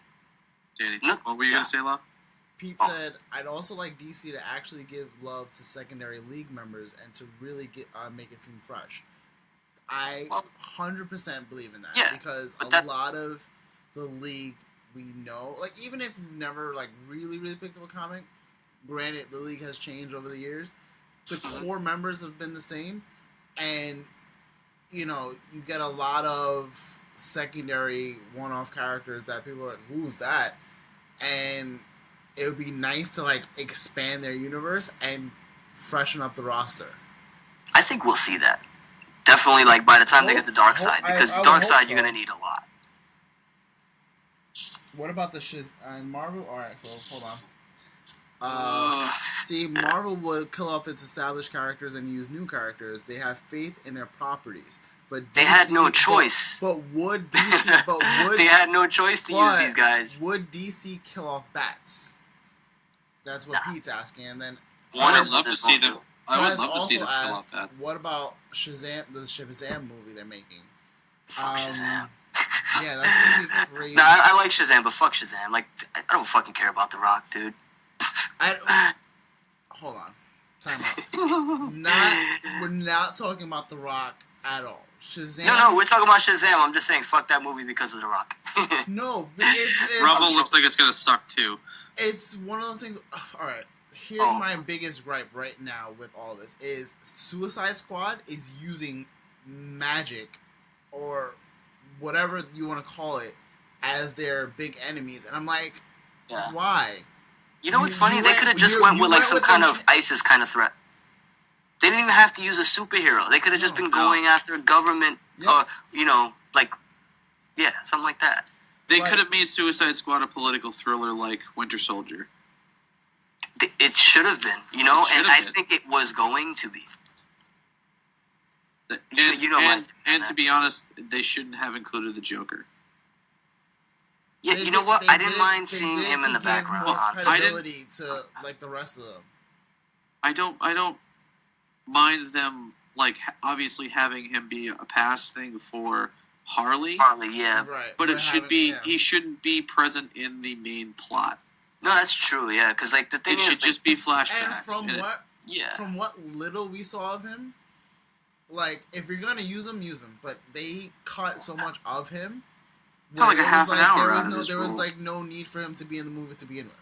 Yeah, and we talk all the time about like bringing the comic to life, and I mean Jared really, you know, he really made emphasis in the shots. You know, like just like the certain outfits, and he did his homework, and you saw that in the tiny bits that we got. But yeah, like Suicide Squad should have been like we all know we all feel the same way about the Justice League level threat or if you're not gonna have, if you change the villain and make them go after the Joker, that makes more sense. But having Black Adam as the villain for like Suicide Squad 2 is retarded. That's so dumb. So you're putting them against another Justice League level threat. Black Adam is a Justice League villain. Why on earth are they? This is what I mean. This is what I mean for like DC just has all their they have all the things that they need, but they just go, we're gonna try this, and it's like, well, no. Why are you going so off script? Well, this is why they're going off script, is because every time it all comes back to shoehorning the fucking movie Man of Steel as the anchor point. They wanted a quick fix to this. They wanted to catch up to Marvel and compete with them, as opposed to just building it. The quick fix. So when they did Batman vs Superman and it did poorly critically among fans and among critics, I liked it, but yeah, when it did poorly, that set up a chain reaction of them trying to save their asses, scrambling. So instead of looking at the movie objectively and saying, okay, everyone is saying that we did X, Y, and Z wrong.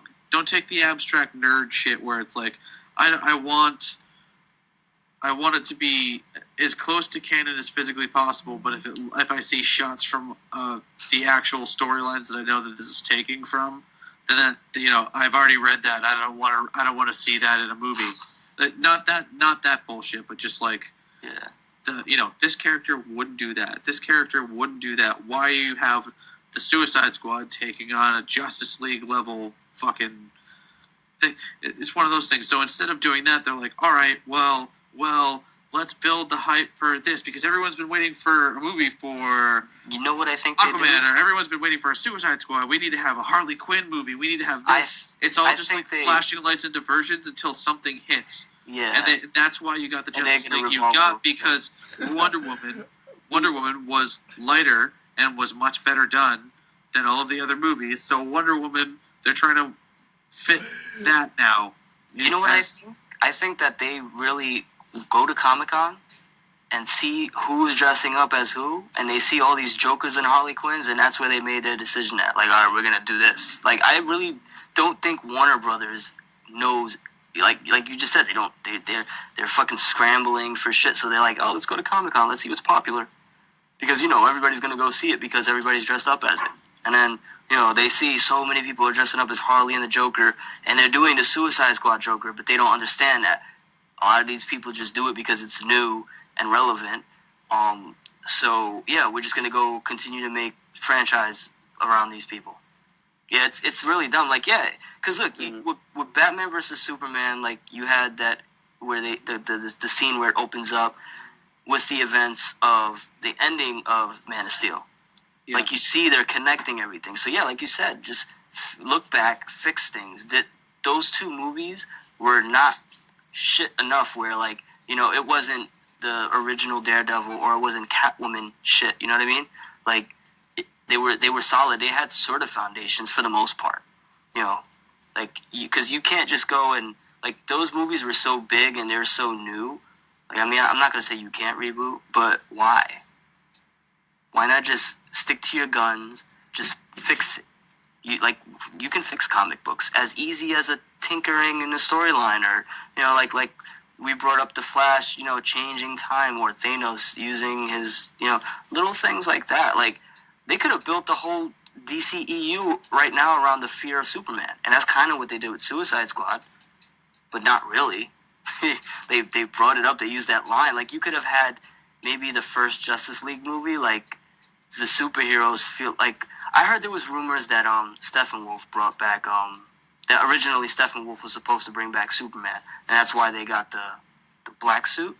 Now, What would have been cool is if it started off with that, and he was using Superman as a tool. So Bruce brought all these superheroes to fight Superman, and then eventually it changes or whatever. Like, they could have did something around that then. Or the Flash runs back in time and somehow figures out, like, hey, we have to do this, like that sort of shit. Exactly. He could have told Bruce something. There's ways they could have done it, but I really hope that this movie is like a foundation of what's to come, as opposed to them just scratching what happened here. And because Justice League was very good, and we could only imagine how much better it would be with the extra clips. In both of your opinions, how much better, if you were to rate all the movies like in order? So you start with Man of Steel, then you go to Batman vs Superman, then you go to Suicide Squad, Wonder Woman, and now finally Justice League. How would you rate them 1 to 5, let's say?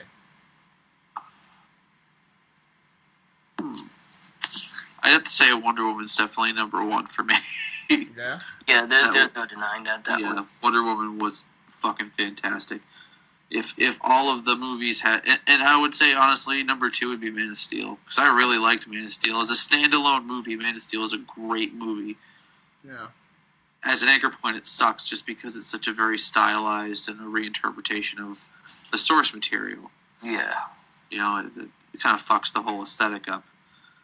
Well, at least what would do well for a mainstream audience. I liked that aesthetic. Yeah. And it would have been cool had they done the majority of the movies dark. The section of this stream right now, it is What's up? The funniest thing in the world.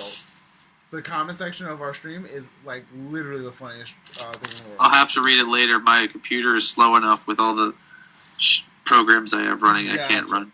I can't run that. Yeah, for me it would be I can't front. Wonder Woman was definitely... It's tough because I loved Man of Steel just as much. I mean, I had no issues with that movie whatsoever. I mean, minor things, but nothing like that would take away from... So I don't know, it's definitely... Shit. I'll say Wonder Woman. Then Man of Steel is 2. Man of Steel. And I want to put Justice League up higher. I really do. And this is not... This sounds like I'm knocking the movie. It's just that I need to see that 3-hour film. I need to. Before I can say this is number 2 or number 1, because maybe that hour scene fucks up the movie, and then what we got is good. Because honestly, the half hour from Batman vs Superman made the story much more bearable to watch. It wasn't just wait, how do we get to here? It was, okay, all right, that makes sense. And, that type of deal. It solidified the story, because that was the pacing in this. I would have liked to have a longer Justice League, honestly. But even if it wasn't 3, at least give us 2. Dude, what comic book movie? I mean, outside of something like Deadpool, is anything shorter than at least 220? I mean, Logan was long, for the most part. All the Captain Americas have been at least 2 hours. Civil War was 2.5 hours. And this is not just a solo superhero flick. I mean, Wonder Woman was about 220.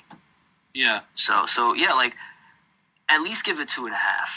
Because then that extra half an hour could have been those pieces that made the movie slow down and drag, which I don't mind, because I'd rather see some stuff drag as opposed to what we got with Justice League. And damn, the way I say it makes it sound so bad, but you get what I'm saying, right? Yeah, I do. It's almost like you meet a girl and she's awesome, she looks good, she seems cool, but you kind of want to know a little more about her. You want to spend a little more time with her to fully get what she's about. Yeah. So that's what I feel. So it's it's hard because we didn't see the full 3-hour, 2.5-hour film. But yeah, damn, it's tough.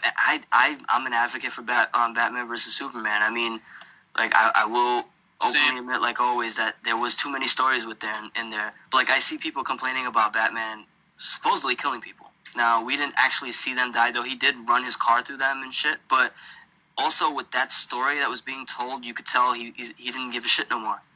He just wanted to do what he had to do to stop. He even explained that too. He said, "I'm done." But so yeah, it's. But he did. I mean, you could have. I think the thing that from an outside perspective, like, that probably bothered a lot of people. Mm-hmm. He took the Batman aesthetic straight from the Dark Knight series from Frank Miller, and Frank Miller is one of those writers that is either you love Frank Miller or you can't fucking stand Frank Miller. I've never had a problem with him. I love Frank Miller. I love it. I love the way everything's put together, but it's one of those deals where that story works because of Batman's inner monologue. When you fuck with the story and you fuck with his inner monologue and you add extra shit like they did, like it would have been like if you wanted to introduce Batman as that Batman, make him a solo movie. Batman. Yes, give him a solo movie. That's what I thought they should have done. Give him essentially make it a solo movie, but have it be the fight that you see that you would read at the end of the Dark Knight. It's crazy because it didn't have to be an origin. So it wasn't one of those where, like, oh, we're getting a reboot with an origin. Like, you could have actually played that. If you did an old man an old man Bruce Wayne, if you did, the Dark Knight, the Dark Knight Returns, that Bruce Wayne, like, you're essentially telling the audience, he's been Batman for so long. We don't need to tell you anything about his fucking past. You already know this is Batman. Exactly. He's been around forever. So you fucking know what he's about. And that could have sort of loosely tied in the Dark Knight trilogy, though we all know that's really not a part of this, but you could have just sort of, for the storytelling purposes and moving things forward, you could have sort of like had that as an unofficial thing, because, like, in The Dark Knight Rises, he gave up Batman or whatever the case was. So, like, that played perfect because look at all the damage he went through. Look at all the loss he suffered. Just the grueling time he had as Batman. And then Ben Affleck kind of portrayed that. Like, see that, But it was one of those things where because it was hyped, and the other thing is hyping the fight between Batman and Superman. Like, like what they should have done is it should have been essentially a Batman solo movie. They should have done the Frank Miller thing, where at least commit to that, and then have Superman show up afterward. Yep. But you know what gets me out of all this? That they all blame Snyder. Oh, for sure it wasn't Snyder's fault. They were the one who fucking tried, like, hey, Man of Steel did really good. We're gonna make that the anchor point of an entire universe, and we want you to be at the helm of that. Mm-hmm. Yeah, it seems like they're just sort of putting people on projects. Say no? Yeah, exactly. I mean, you have this because best case scenario, it ends up being at least a box office smash as far as ticket sales, and you make a shit ton of money and whatever. Or, maybe it ends up being a critical success too. Like, I think Warner Brothers is just like, bringing these people on board just to bring them on board. Like I said, they have Jeff Johns' name tied to everything, but that's clearly just there to be there. Snyder's a big name in the movie industry for the most part. Snyder should have stuck to the solo Superman movies. That would have been amazing. Like, and I'm not mad at him for taking the job, but I wonder if, like, Warner Brothers had a plan or they just knew what they were doing. People wouldn't give him so much shit. Like, I see people that post that this person said about like, can we just not have Snyder and Whedon direct any superhero movies? Like, that's the funny part is Whedon has only done fucking the 2 Avengers movies. That's it. Yeah, he got put into a big, like, he didn't do any small superhero films before that. He just did the event. He basically just cobbled it together. That's a tough task, dude. All of the other solo movies have been separate. And then even doing directors. Like anything else that speaks to his resume was like Firefly, Buffy. What was the other one? Dollhouse. Yeah, I saw they won. Yeah. Dollhouse. But really, the thing is that they shouldn't have put they should have been like, Zack Snyder, you did Man of Steel, so you're gonna have to do Batman vs Superman, and you're gonna do the Justice League. So basically, you're just gonna construct the whole thing and write and direct the whole thing in Blitz. Like, dudes, like, what you should be doing is cultivating these characters, or at the very least, be smart about how you introduce each one of these characters to get to the Justice League. If you want to do it in 4 films instead of in, because they could have done it in. They essentially took 4 films from Man of Steel to get to Justice League. Go ahead. Yeah. Whedon understands how to stack multiple stories and pace them without feeling muddled. That's his calling card. No, I mean he's got like the resume that's with Pete, by with the the way. series and stuff like that. Pete? Yeah, for sure. It's Pete. Yeah, no, dude, Whedon. I mean, I know. he did a good job. Outside, No, well, I'm not so much for Age of Ultron, but Yeah, well, anyway, look, yeah. pretty much what I'm saying is they shouldn't have relied on one person. If they wanted to do it in 4, they should have been, like, you have Man of Steel. Okay, Man of Steel is your starting point, which means you got to build all of the other characters around. What characters do you want to have for the Justice League? Because really what you could have done is had the Trinity, which would have been Batman, Superman, and Wonder Woman. Mm-hmm.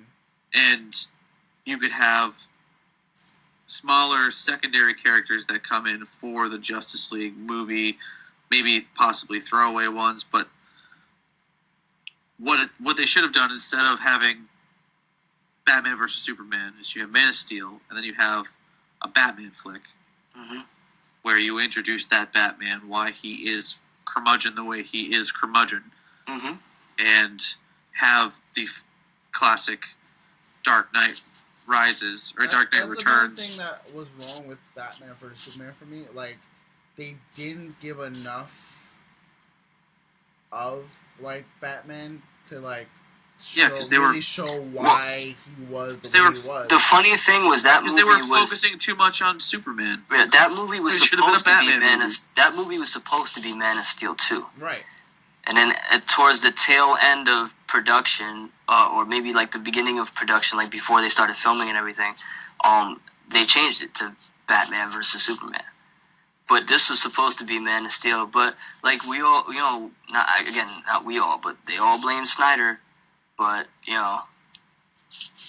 I'm sure it wasn't his idea to. Let's make a Batman versus Superman movie. Yeah, well, like I said, it's unfair because even in comic books they don't have one person tackle every hero. Like you have, say, Snyder doing Batman, such and such doing Aquaman, Flash, Wonder Woman, but then you have maybe Snyder's doing Justice League. You know what I mean? Like there's not one person doing every single comic. Imagine it. It's hard on them. Imagine how hard it is in Hollywood. Right? I think it might be a lot easier for a comic book writer to write 5 different superheroes as opposed to, somebody directing 5 different superheroes plus the team up. Yeah. Yeah, you're right. They should have had other people. So hands the comment section is like I can't hear anything you're saying. Oh. You're gay? What? You like I penis? forgot that I muted myself Oh. because there was like mad background noise for me. But the main problem with the DCEU and the only true problem with the JL was that it's a Batman Superman vehicle. They're focused in and out. Unlike Marvel, where everyone kind of grows in story and is truly involved in the narrative and jumps off from it afterwards, while JL helped Cyborg and Aquaman, in my opinion, it was not Warner Brothers' goal. This is Pete. Then Demetrius said, also BVS came too soon. Clark and Bruce have no history, so the fight doesn't have much impact, which is very, very fucking true. And then Chris McCool said Snyder. Yeah, McCool. Oh, okay. I know McCool. McCool's the fucking man. All right. Is he cool? Shout out to Chris McCool. Yeah. Are you cool? Chris McCool? He's not just cool. He's McCool. He's McCool. He's not just cool. Is he like the McLovin of cool? He's McFucking cool. Okay. But he said Snyder did Batman justice. Shout out to everyone who's like watching this stream currently. Yes. Like, yes, you guys, for real. like, thank you for watching the stream. I know it's been a little while since we've done any of this shit. You guys, like, I don't know if Danny's watching, like, the comments roll up. I'm right now, like, the designated, like, trying to get you guys, like, Well, I'm on, like, the Stone Age with half of my equipment, so, like, I'm lucky that I have you know, a microphone and a laptop that actually broadcasts to the internet with a camera. So Right. I live in Maine, man. But shout out to you guys, man. Like, you guys have been coming in. Prez, Pete, Peter, Demetrius, David, Croc from the Block. We have Gator. We have Kawhi, Deadpool. Nice. Jesus, there's a lot of comments. Holy fuck. Yeah, man, it's crazy. My sister Larice said she came in earlier. Leslie, wow, people like 3 people just came in. Shout out to Leslie who came in. My sister Larice was here earlier, but she had to jump off because we were talking Stranger Things. Just everyone involved. Hutch. Who else was watching? Sierra, Seabass. Like, shout out to you guys, man. Seabass. You guys have been awesome. Thank you so much. Wow, 106 comments. No way. But it's like from like 3 people. I'm pretty sure Pete has like 70% of the comments. I don't give a shit. That's cool. I love you, Pete. It's between I love Prez, Pete. Peter, now Demetrius, and Dave, Croc from the Block. And then You know what I like about everybody's comments, though? Like, these recent comments, like, they're actually, you know, they have sensible answers. It's not just like, oh, fuck Snyder. Oh, this and that. It sucked. Like, they're actually, they're queuing into us. I've been, like, looking and then just, like, having to scroll, like, back down because, like, I missed so much we stuff. gotta figure out a way to have, like, a live, like, ticker of what comments are going on. We should be able to do that. I have to look into it. The only thing the stream needs is more cowbell. Yeah, I'm not too sure. Wait, what? The only thing this stream needs is more cowbell. I got a fever. McCool is definitely the coolest guy I ever seen. He said, "Gonna be honest here, saw BVS and shrooms one time and changed my life." You know, I've always wanted to do something like that. The thing is, my imagination is retarded. So, like, I don't know if you guys ever seen the episode of Family Guy where Brian does mushrooms. Scariest thing ever.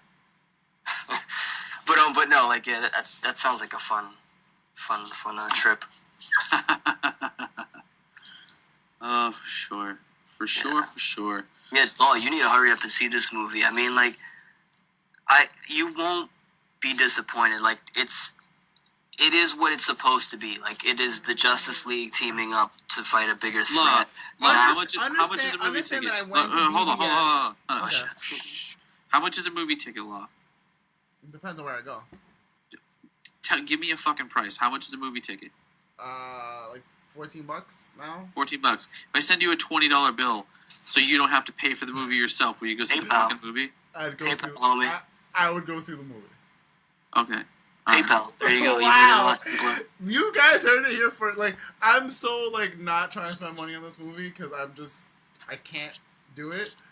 But dude, at this point, everyone's like, "Oh, Marvel, who does it better, Marvel or DC?" No, it's not that argument for me. It's the fact that all right.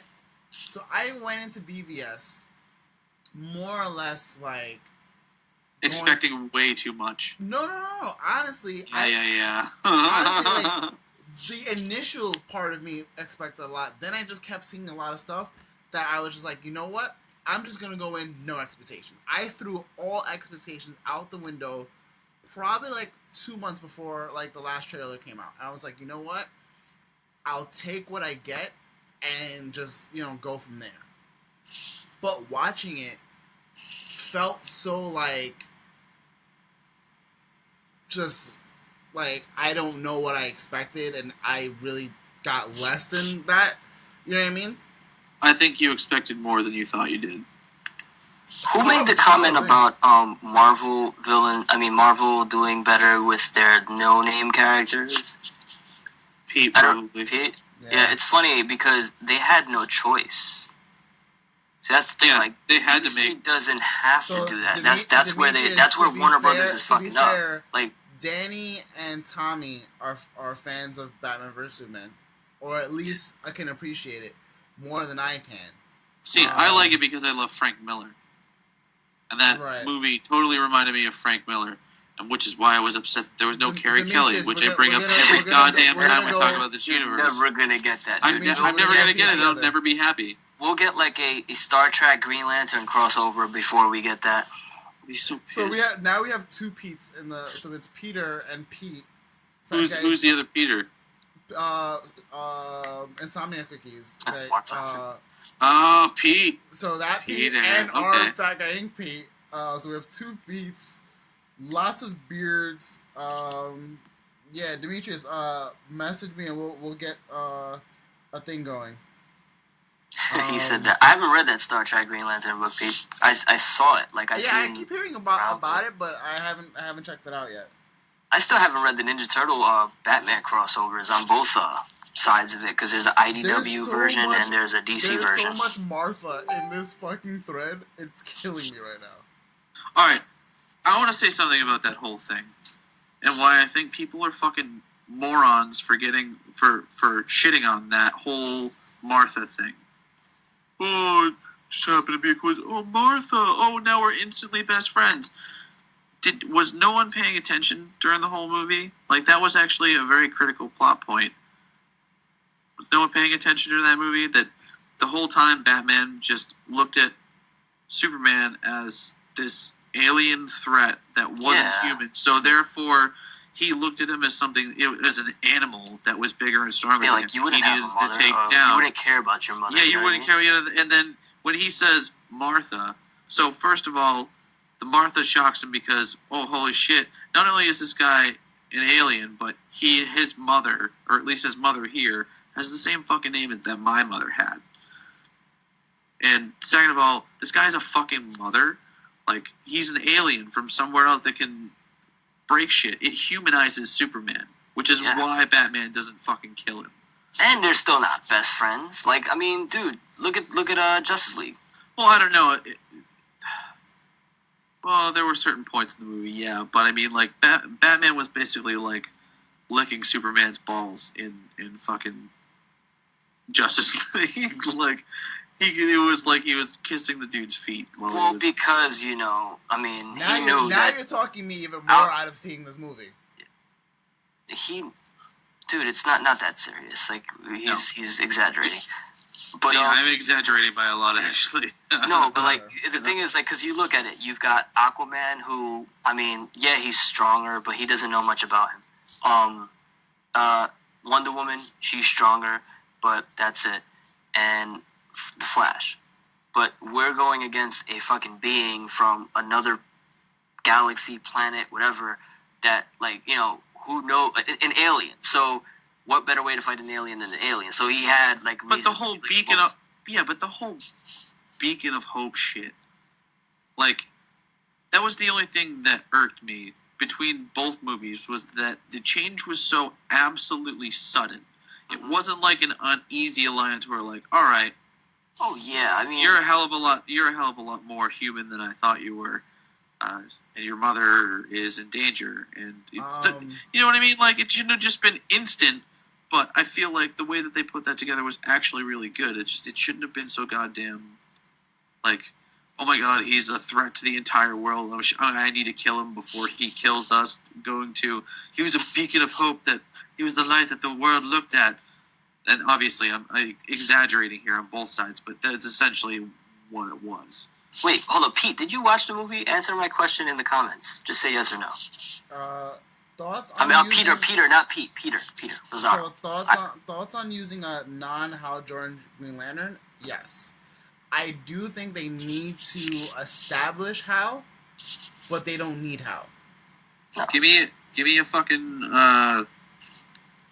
Jon Stewart? Yeah, give me a Jon Stewart. Give me fucking Idris Elba as Jon Stewart. Oh my god. Fuck everybody else. Give me Idris Elba. Yeah, I don't want Idris Elba or Common.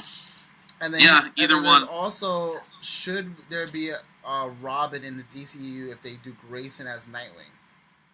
At this point, depending on what timeline we're in, we still don't. You had the opportunity, DC. Yeah. Well, hold up, time out. You can get away with a Dick Grayson Robin. I mean, Wonder Woman was a sort of prequel-esque movie. Because you figure that the Robin that they killed, well, Then again, the Robin that they killed, someone said that it's Nightwing. Someone said that it's Jason Todd. I feel like it's Jason Todd. I don't know if they confirmed it in Justice League. If it's Jason Todd, I think it'd stick. It seemed to have more meaning to him than.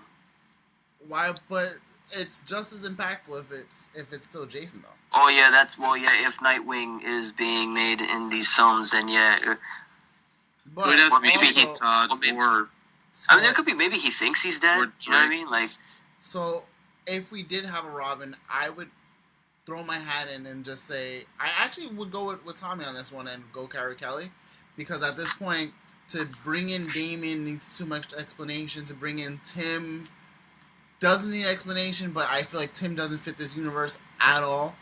No, it's either Todd or Todd, Dick, or Damian. Yeah.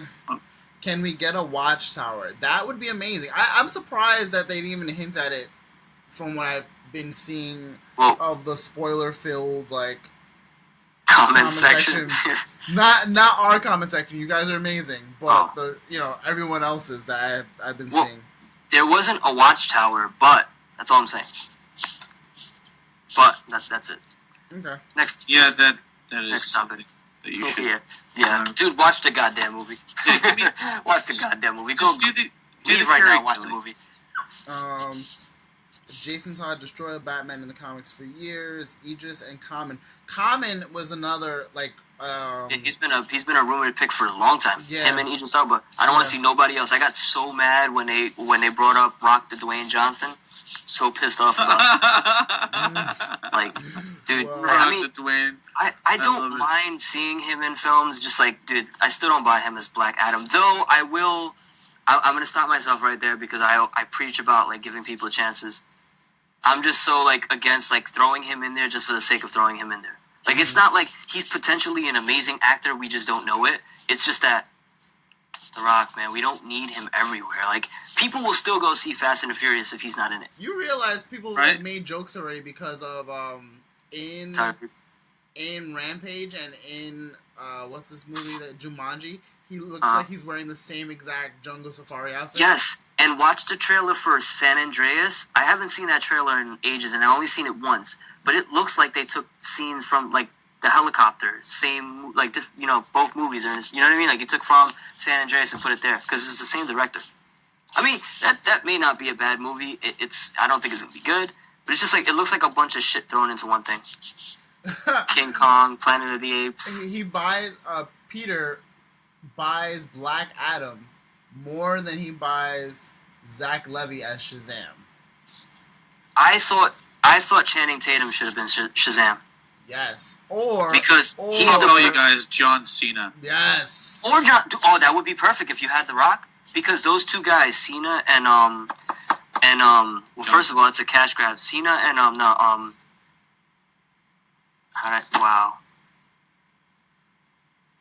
How did I just fucking forget his name? The Rock? No, Shazam. What the fuck is wrong with me? I didn't even see it. Billy No. Who? Somebody help me in the comment section. Channing Tatum. There you go. Yeah. I think those two guys can embody what Shazam is. He's that big baby. And the cool thing about Billy is you have somebody else playing him, so it's cool. So it's I can buy certain people, so John Cena playing Shazam, or could you imagine one of the strange Finn, I see that. One of the younger kids from from Stranger Things being Billy. I can almost see it. I don't want it to be Mike, but I feel like it would be the kid who plays Mike. Well, it could be Will too, because Will. It could be Will, but I feel like Mike looks more like a Billy to me. Well, Mike, it's funny because Mike was also in It. Yeah. Which is pretty cool. Yeah, close that mouth before somebody puts their dick in it. But but what were we talking about? Green Lantern. This comment section is going bonkers right now. It's basically right now like a Royal Rumble. What are they doing? Are they fighting? Are they fucking? No, but it's getting. Is it good debate? Good. It's so constructive debate. And what I like about it, there's it's none definitely of that. dicks being thrown on the table. it's not There's that no super more women. biased There's no more bullshit. women Like, in the everybody comments anymore. seems to. Leslie left and everyone else left, but it's definitely a lot of like heavy debate. Yeah. Well, that's good. Man, yeah. I was gonna say, you know what's funny with Justice League? Like, I know it didn't do well financially the first weekend. And that was definitely due to. I think that's a But stupid thing to didn't it say. do- They but made didn't it $92 do million. Oh, they But did. I don't know. I don't know the numbers. But This is didn't what it I'm do hearing. well internationally, like versus?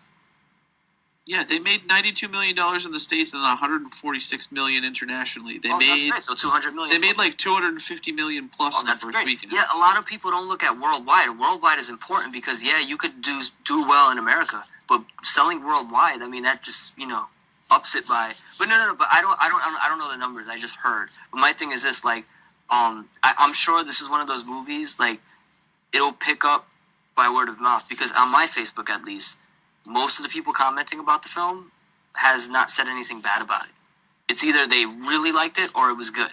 Nobody's shitting on it like it was horrible from what I've seen. So I think those people that were sort of on the fence about it at first will be more like, they'll say, all right, you know what, I'll go see it because all my friends are liking it.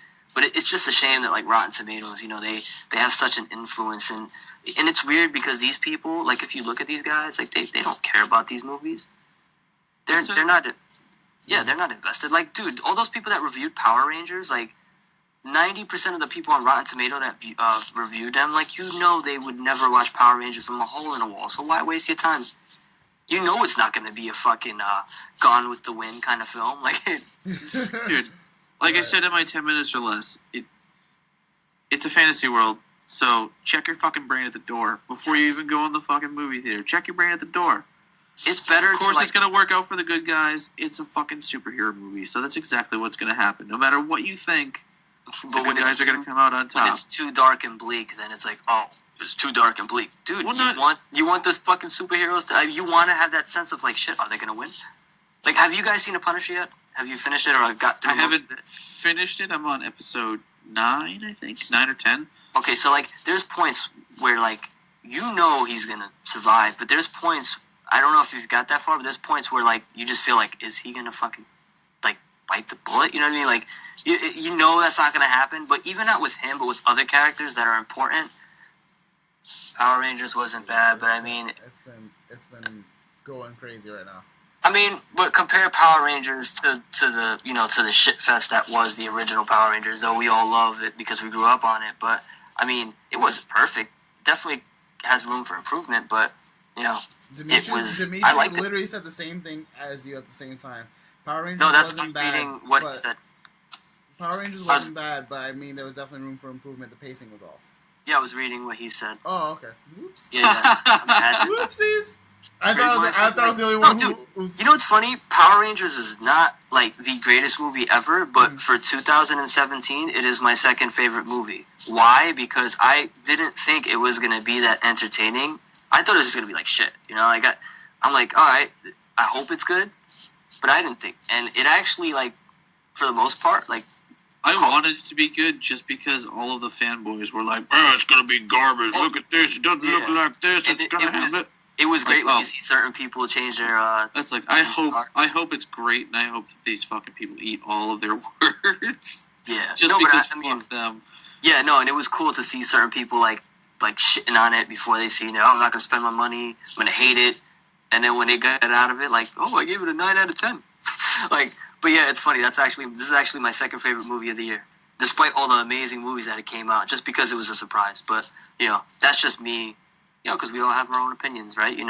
Our reviews and, like, ratings of things shouldn't be based on, like dude, art is art, man. I hate people that always ask, how was it? I don't know. Go see the fucking movie and tell me. There's a lot of shit we don't like. See the movie. Like how many people like Twilight? I don't like it. I didn't watch it because they said they sparkled, and I was like, oh yeah, dude, this dude took off his shirt and it was glitter. I'm okay with it. He said, dude, he goes, are you afraid of me? And she goes, I'm only afraid of losing you. I saw that shit, I wanted to vomit, dude. My ex-girlfriend, like, I watched it with her after a while. It took me, like, a year to watch it. And then I was like, I can't do this anymore. Yeah, that's exactly me. It was like borderline, porn. But it's funny. Like Softcore porn. Well, I apparently, started. isn't it like a fanfic of? Yeah, of 50 Shades of Grey. 50 Shades of Grey was a fan The fic of Twilight. fiction of my Twilight. God, Yeah, that's and that's awful. another thing that people go spend their money on. But hey, you like it. I started. Well, I didn't start watching Teen Wolf, so it's not fair to say that sort of. But I was with my friend and she was watching Teen Wolf with her mom. I'm sorry. Like, I know. It's like Vampire Diaries.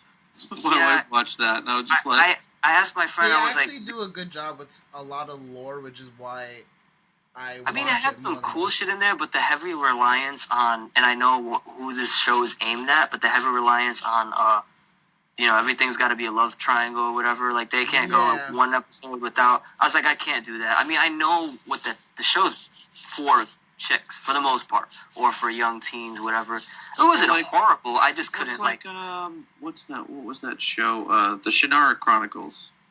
You know they're still airing it, but they switched to Spike, They switched so it no to one, Spike. No one knows. Oh no, I've seen plenty of different. I've seen commercials for it. I don't even fucking watch TV, but yeah, I know that show. But the premise was really, really good, and I started reading the books that it was supposedly that it was based on. The books were really, really good, but the Shannara Chronicles, the TV show, like half of the episode was just sexual tension, and like the cliffhanger was like the two main characters. Two out of the three main characters that were in this love triangle, like falling into bed with each other, and that's how it ended. I'm like, am I watching a fucking soap opera, or is this like this is supposed to be like a fantasy adventure? And it just seems like this guy's just going back and forth, fucking between these two, this elf or this human. Like I don't mind. What's going on? Stories. Like, I don't mind, the love story thingy in shows and movies, but the fact that, like, it's become, like, a thing, like, we gotta throw this in there because if we don't do it, then we're gonna lose audience. Like, I get happy when I see, like, certain characters where it seems as if they're going to go that route and they don't. Kind of what Stranger Things did a little bit with Hopper and Joyce. Joyce, yeah. Where, like, they seem to go that route, but it's really more, at least for now, it's more of just a tight friendship, mainly because of what's going on, and they do have a past. But like, I like that when shows take that turn where it's not. There's another show that did that. I'm trying to get it off the tip of my tongue, but it's like, not a show. Star Wars: The Force Awakens. Like, there was times where Rey, you could tell Finn liked Rey because she's a girl. She's an attractive girl. He doesn't see many of them for the most part because he was in the First Order, but they didn't rely on that in the movie. That wasn't a thing, and that made me happy. I mean, it's nice to see the guy get the girl, but for that shit to be like the be all, like every movie, like they did it in Age of Ultron, kind of with Hulk and Black Widow. Well, Bruce Banner and Black Widow. I like the dynamic of the Black Widow calming down the Hulk. Thought that was cool. Yeah. But like Bruce Banner and we don't need that, dude. we don't need it, but it wasn't necessarily bad. But you're right, we don't need it. Yeah, it didn't really. It doesn't destroy the movie or anything, but just the fact that like there's some you could tell like they're. No, Danny, it shows Joss Whedon's subversive sexism and writing female characters. Yeah, this dude did not. Yeah, okay. Because women are not allowed to. Yeah, women are not allowed to overcome any adversity. They're supposed to be strong and invincible throughout their entire lives. Well, yeah. Which would be cool. Which would be cool if everybody was like that. But there are people that go through things, and even with guy stories, guys go through a lot of adversity. I mean, dude, Bruce Wayne got his family killed in front of his eyes. He overcame that. Does that make him less of a strong male character? Doesn't make sense to me, man. You can never win. Nope. Or is it Khaleesi's white savior? Oh my god, I died so much. I used to love getting angry at all the fucking people's shit, man. Like I can't even take it seriously anymore. It's just like I've become so jaded by it. It's just like I don't even care. Like whatever you want to say, I'm just like my inner eye roll is so big, and I don't even have to roll my eyes because I Dude, expected. have you seen the posts? Like, I don't know. I don't know if this is trolling or not, but like the post of Charles Manson, where people are like confusing him with Marilyn Manson. Yeah, people are losing their shit over it. It's I don't- funny as hell. I don't know if that's like people trolling. Somebody made a joke and everybody's rolling with it. Or I it's, bet like, somebody. I bet there are people that I are don't- trolling, but I bet there are also people that Right. actually made that mistake. I'm sure there's Yeah. both. I'm sure Yeah. it's a combination of both. One of my friends posted a picture of Mick Foley, and in that picture, he kind of did look like Charles Manson. That shit had me dying. Oh no. But yeah. No, but yeah, it's funny. So like We are the all those reasons why we cannot have articles nice about things. all those articles. Oh, let's touch on the Wonder Woman. I mean, not the Wonder Woman, the Amazon. Oh thing. yeah, It's that not they were spoiler territory sexist. at all. Dude. In the Justice League, the Amazons that they focused on had full armor. Like it's like a ranking thing. Like if you're a normal person, you're gonna have that clothing on. But if even if they, I mean, if you want to be accurate, look at the shit that they wore back in those times when they fought. They're wearing fucking like men were wearing dresses. I mean, is he sexualizing fucking? Well, can I also say that, you know, like, as far as I know, Justice League was pretty much in production after Batman vs Superman came out. Yeah. So that wasn't while Wonder Woman was being produced. Yeah. So I feel like there was probably no communication between the two parties, and there's no way that they could have coordinated. Okay, well, if the Amazons are going to show up, this is what they're going to look like. It was, you know, you had the Wonder Woman had them as one, and then Justice League had them as another because they were both made at different times. Yeah. Even though they're directly linked. I was just mad that was like a thing, and people have to turn something into nothing.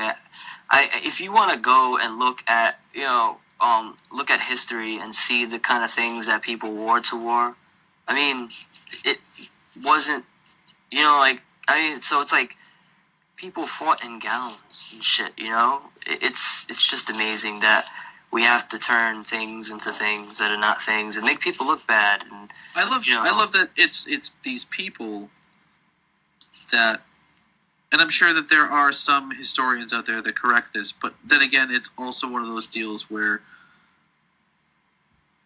they're mythical characters that live on a fictional island that exists in a fictional universe, and what the fuck does it matter? And what woman wouldn't want to fucking kick ass in heels and a sexy dress? Let's be real. Like, I mean, most girls go on Instagram. I'm not trying to put anybody down. Most girls post pictures with makeup, dresses. They want to look pretty. They want to look beautiful. You can be pretty and empowered.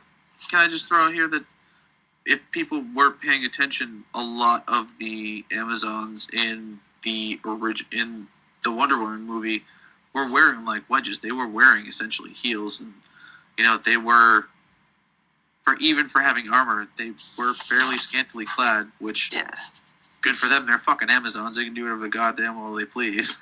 Who's complaining about it? You're not depicting them as sluts and whores. You're depicting them as fierce warriors. Like, can they be sexy and fierce at the same time?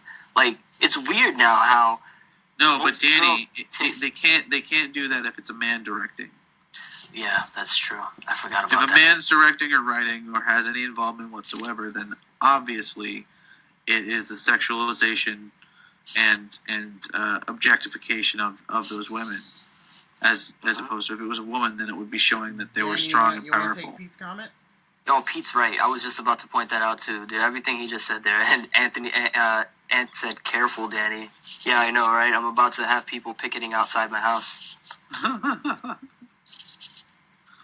You're right, Demetrius.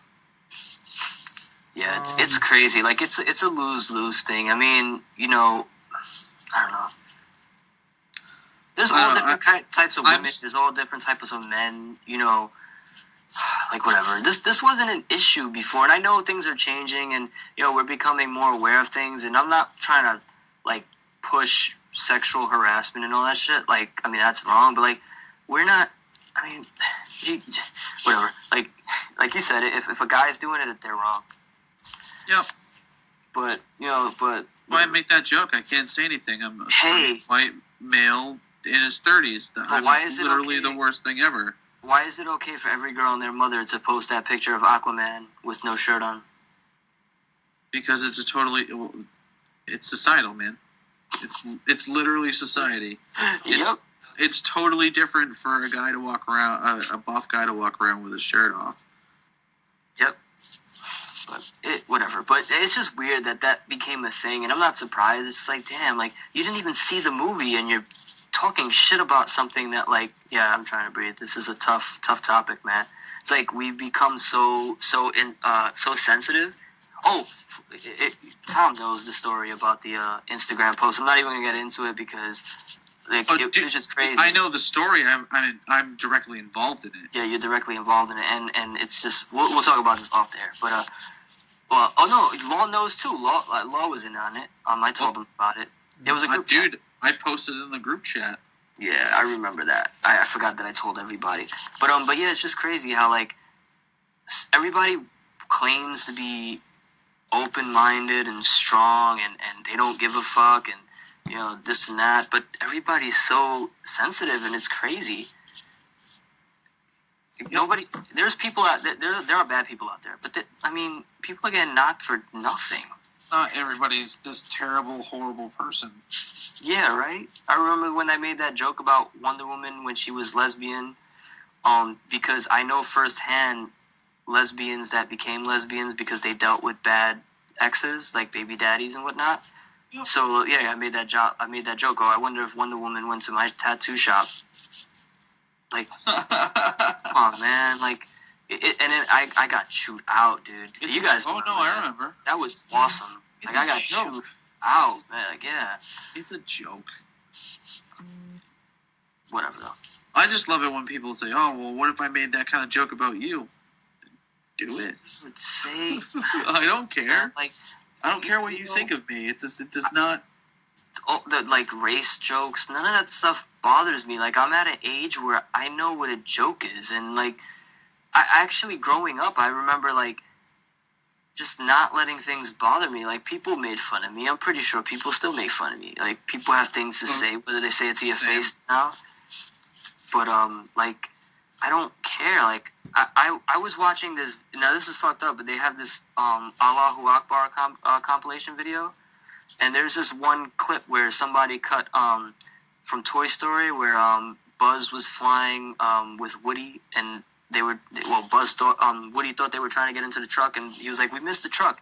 And Buzz goes, we're not aiming for the truck. And then it cuts into the 9/11 crash. Dude, that is fucked up.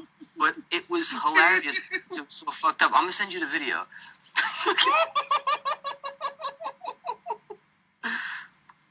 Dude, it's terrible, but it's funny as fuck. That's what I'm saying. Like, dude, and I feel bad for anybody. And I'm acknowledging that it's fucked up. It's like, yeah, if you laugh about things, like, you know when, like, something happens and somebody makes a joke and you're like, oh, it's too soon. Like, really? I mean, whatever. I mean, I guess it's different when it was your family touched by that, and that's a touchy subject, I know that. But I'm just saying, that's maybe a bad example, but, yeah, Pete, I know, trust me, it's not funny, but, like, if I showed you that thing, you'd probably still laugh. It's fucked up, but... I mean, dude, like, it's a tragedy. There's a lot of tragedies that go on. Like, there was this one video where fucking, somebody was talking and they used Hitler's voice. And, like, I mean, dude, I know what Hitler did, but, whatever. My point is, though, maybe not to that extent. We all have different senses of humor, but, I mean, I make a little joke about, like, a lesbian in a tattoo shop. Or, yep, and, like, I get chewed out for that. It's a co-op. Holy shit, that was fucking hilarious, man. Oh, man. And I'm over here playing Horizon, trying to enjoy that, and I see my shit blowing up, and I'm like, oh, God, what happened? I'm thinking somebody actually, like, was liking my photos or something, and then I see people, like, whatever. Yeah. Anywho. What are your guys' plans for Thanksgiving? Going to my lady's side of the family this year. Aw, shit.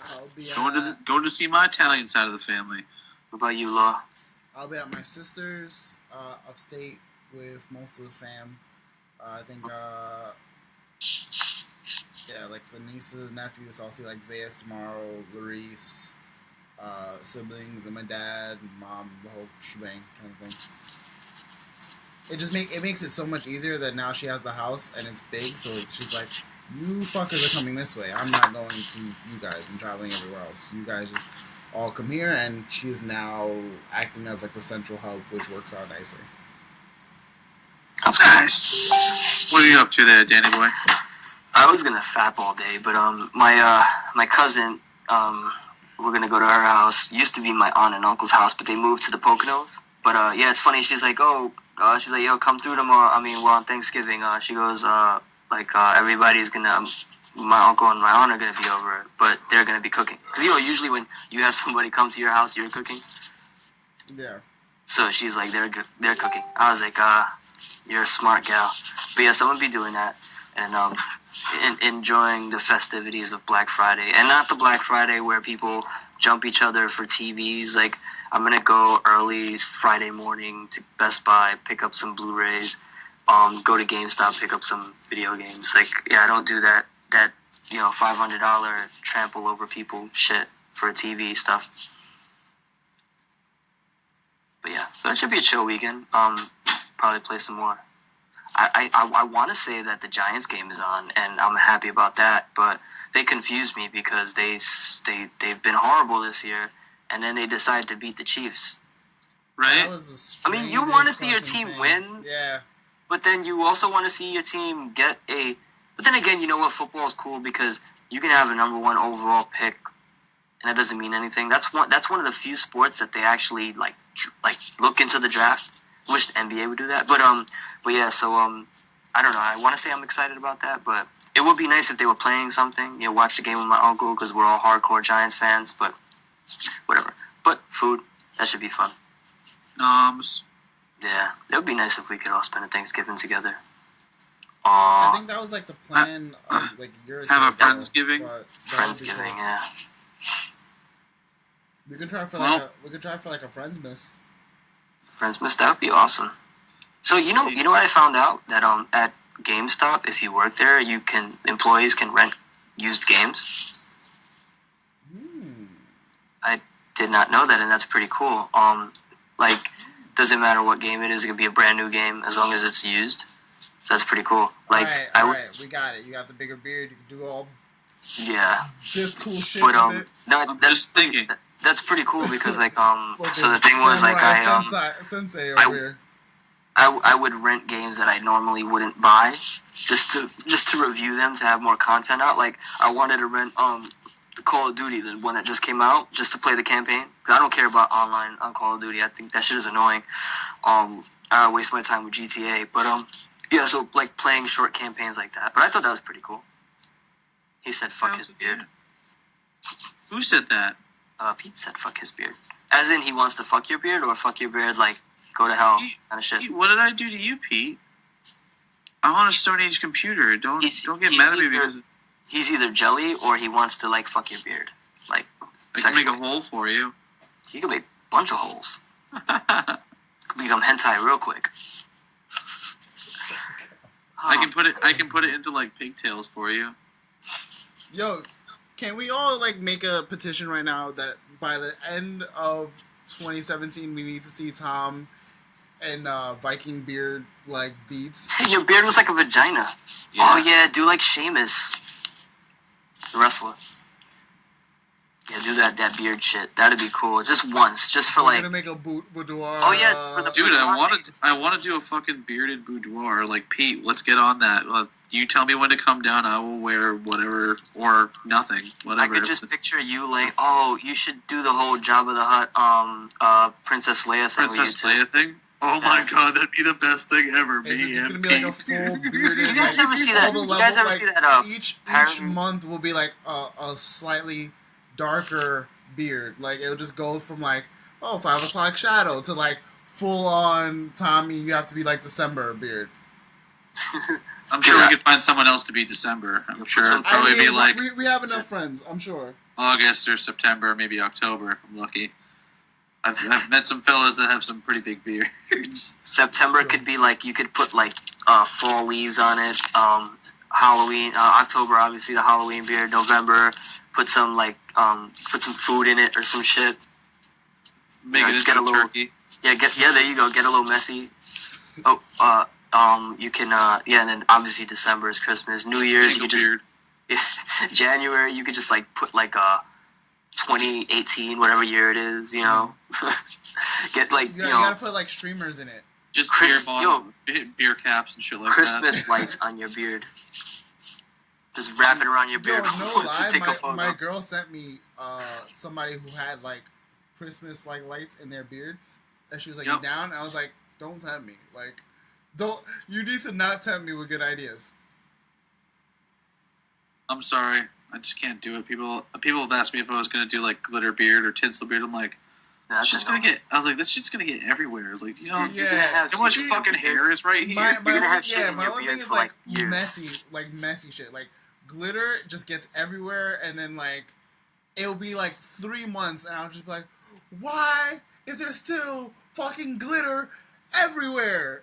You're gonna look like a fag even though you're not trying. Like, I washed this out 2 weeks ago. Why am I still gay looking? I'm really excited to see my aunt tomorrow because she's gonna say one of two things. I'll be disappointed if she doesn't. She's either gonna say in her Spanish accent, A, Danny, why is your hair pink? Or Danny, why did you do this to your hair? One of the two. But then she's gonna be like, it looks nice. Watch. That's not me to cut my hair. Yeah, and then tell Chris to cut his hair and all that shit. I love my family, but they get annoying when they say shit like that. Like, dude, I get it. But it's gonna be fun. I love my family, so it's cool. Yeah. All right. Is that a gorilla behind you, Law? On the wall? A gorilla? Like, yeah. That's Ash Ketchum. Oh, I couldn't see the whole thing. Okay, yeah, I get it. It looked like that's 2D. That's Chris. I always say his last name wrong. Garuso. These nuts. Yeah. Bun is up here. Jerry. Ian. Prez, you're on that wall over there. Chris, you're also on that wall. Danny, you're on one of these walls. Somewhere, I know you. I know. You're on the gaming wall with the psycho. I think he's gonna say the gay wall for a second. No, you're on the gaming wall. Tommy's seen it. Hold on, is that the whole thing? No. Oh, no, I was talking to my brother. Oh, I thought you meant like the wall. I was like, dude, I still have a box full of like 25 prints that I still need to put up. Sexual. So when are we doing this again, guys? Sexual. Feel it, baby. P, I don't have any of your art yet, but I do have Brendan's. I have Brendan's Fallout. Gotta rep the brand. Gotta rep it. Gotta rep that shit, dog. Rotate prints? No, it's not so much rotating. Everything's staying where it is. It's just some stuff is gonna get slightly moved over, and then I'm just gonna keep wrapping around my walls, and then go to ceiling. I literally almost have no more room on walls to begin with, so ceiling is about to happen. Got you. Well, that was your old office, the old shop, Tommy. Yep. Wait, are we doing WinterCon, Law? Nope. Or no? No? I asked like everybody. As far as I know, it's a no. Okay. 'Cause I was debating, but I don't know. Whatever. Cocaine. Yummy yum. Yummy. Fruit salad. Before we finish up, can we just talk about the Deadpool Bob Ross teaser? I was about to bring that up. That was amazing. That was fucking fantastic. We'll end on a high note. Yes, especially considering I usually get high and watch Bob Ross. Like, it's like the coolest thing ever. It's so great. He's just so nice, and we're just gonna give this tree a little. This is what happens when you let creators create. You know, like Fox is one to fuck shit up, but they actually like let these guys do their thing with Logan and Deadpool, and I mean Ryan Reynolds. I mean, I know he's not gonna get an Emmy, an Oscar for this shit, but like I mean he deserves at least for like if there's like a superhero award, he should get one. You know, it's like he loves this shit, man, and you see it. It translates in the film. Like Deadpool 1, the story may not be the most complex story, but it was. It didn't need to be though. That's the thing. It was what he did with Deadpool. And that's the thing with these comic book films. Like a lot of people are like, oh, you know, it's the same shit all the time. Yeah, it is. Pretty much all these movies are relatively the same. Like every comic book movie we've seen for the most part, same fucking story. But it's all about the characters and the villains and how they bring that to life. And Ryan Reynolds, I really want to see how Josh Brolin is going to do in this film. Hell yeah. He's going to be dumb serious, and how he's going to contrast to, you know. I have a lot of high hopes for Josh Brolin's take on Cable. But that teaser was awesome. I love the marketing. I'm glad they're not slowing down on that genius marketing. Did you guys see the cup? The cup? The cup? Who? Which one? No, you asked. You said. Did we see the cup? Oh! Did you see the colors? That they were showing the names of the colors. Yeah. Oh my Betty God. White. Like Men in Black. Yeah. They Red were so did. amazing. Yeah. But that was funny. Dude, I don't know. Yellow Snow. Like, was it like Agent Orange? Clockwork Orange. Yeah, Clockwork Orange. Yeah, the names are fucking funny. There was one that stood out too. Fuck. I know the Betty White, but there was like one that was funny that made me laugh. I just forgot. It was like Men in Black. It was funny when he was painting in yellow. 2 girls, 1. Oh yeah. It was funny because he was when he was painting, he was like, "Oh, you know, you make your own rules." He was painting in yellow, and then the whole like that snow. Because it just keeps changing. God, I love cocaine so much. And then the second time he went to whack off, and like the thing went flying, and then he turned around and he saw his face and he dropped it, like he dropped the pallet. Like he's so fucking great, man. I mean, I'm really curious to see like if Marvel feels great. Fox, like I wonder how, because people say that like, oh, he's not gonna work in the Marvel universe, but I mean, sure he could. Exactly. I mean, in these big films, like the Avengers films, yeah, he's gonna be toned down a bit, but they do curse, so I don't want to hear that shit. They do curse. There's a lot of jokes that like shouldn't be in a thing that they're aiming at kids, quote unquote. But then you can have your separate movies. I mean, I know this is sort of a different. Well, it's not a different universe because it is in the same universe, but the Netflix. That shit is dark as fuck. I mean, it's still vaguely connected to the MCU. Yeah. I mean, they mention things like very vaguely, but so there's a way you could do it. But I want to see his interaction with other people. Like I think him and Rocket Raccoon would have some great reactions. And I'm looking forward to their him and Tony Stark back, Rocket and Tony Stark's back and forth in Avengers. Because I remember there's one line where he was shitting on Tony, because Tony, he thinks he knows everything, at least as far as Earth goes. Like he's number one in technology, and Rocket's like just way ahead of him, just because he's in outer space and all that stuff. So he sees a lot more. He's more in tune. It's like he called Tony Stark's suit, I think, a dress or a toy or something like that. So I don't remember the exact words. It was in the I forgot what arc it was, but I don't remember the exact words. But it was just, when I read it, it was hilarious because like he just shit on Tony. All right. But yeah. So we all have separate projects. So anybody out there that hasn't checked it out, just check our websites. 2-minute warning wrap up. Yeah. So you can find my stuff over at imtbg.com. It goes on my social media. So that's all I'm gonna say. Just go over there and check it out. Not LGBT, TGB. Yes, TBG. That beard guy. See, the more you think about it, the more you fuck up.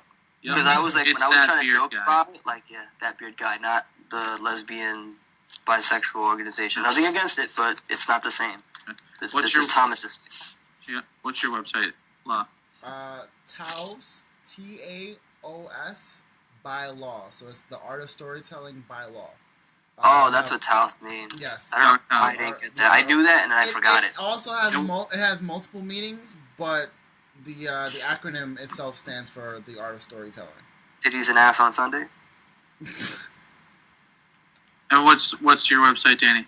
My website is failingsuccessfully.com, and you can also catch the Successfully Failing podcast on Successfully Failing TV on YouTube and Successfully Failing on iTunes. Yeah. Pete just dropped some stuff. Shout out to Fat Guy Inc. Shout out to Prez and Lunchtime Designs. Yes. All the yes. Thank you very much to Prez for designing our logo. So if you want some shit done, go talk to Prez because he's the shit. Yes. But yeah. Same with Pete. Go talk to Pete. Go talk to Fat Guy Inc. Sorry. Go for it. I hope you guys have a great Thanksgiving. Have a great holiday weekend. Put on some hockey pads if you're gonna do Black Friday and shit. No fucking way. Maybe odds be in your favor for that. This is what I think of Black Friday. Yeah. Yo, listen, I want my $20 video games, man. I'm backed up, dude. Injustice is $14 at GameStop. That's Injustice basically 2. only why I'm doing Cyber Monday. You know what? I always fuck up and spend all my money on Black Friday, and then Cyber Monday, I'm like, motherfuck, why? Yeah. That's a good point. Well, you heard it here first. Yeah, enjoy your Thanksgiving, brothers. Everybody that tuned in, Pete. We're gonna make this a more frequent thing. Okay? Other Pete, yes, man. After the holidays, we'll get back with you guys, man. Stay moist. All right, guys. Stay moist. Happy Hanukkah, it's coming. Peace. Festive Kwanzaa. These nuts.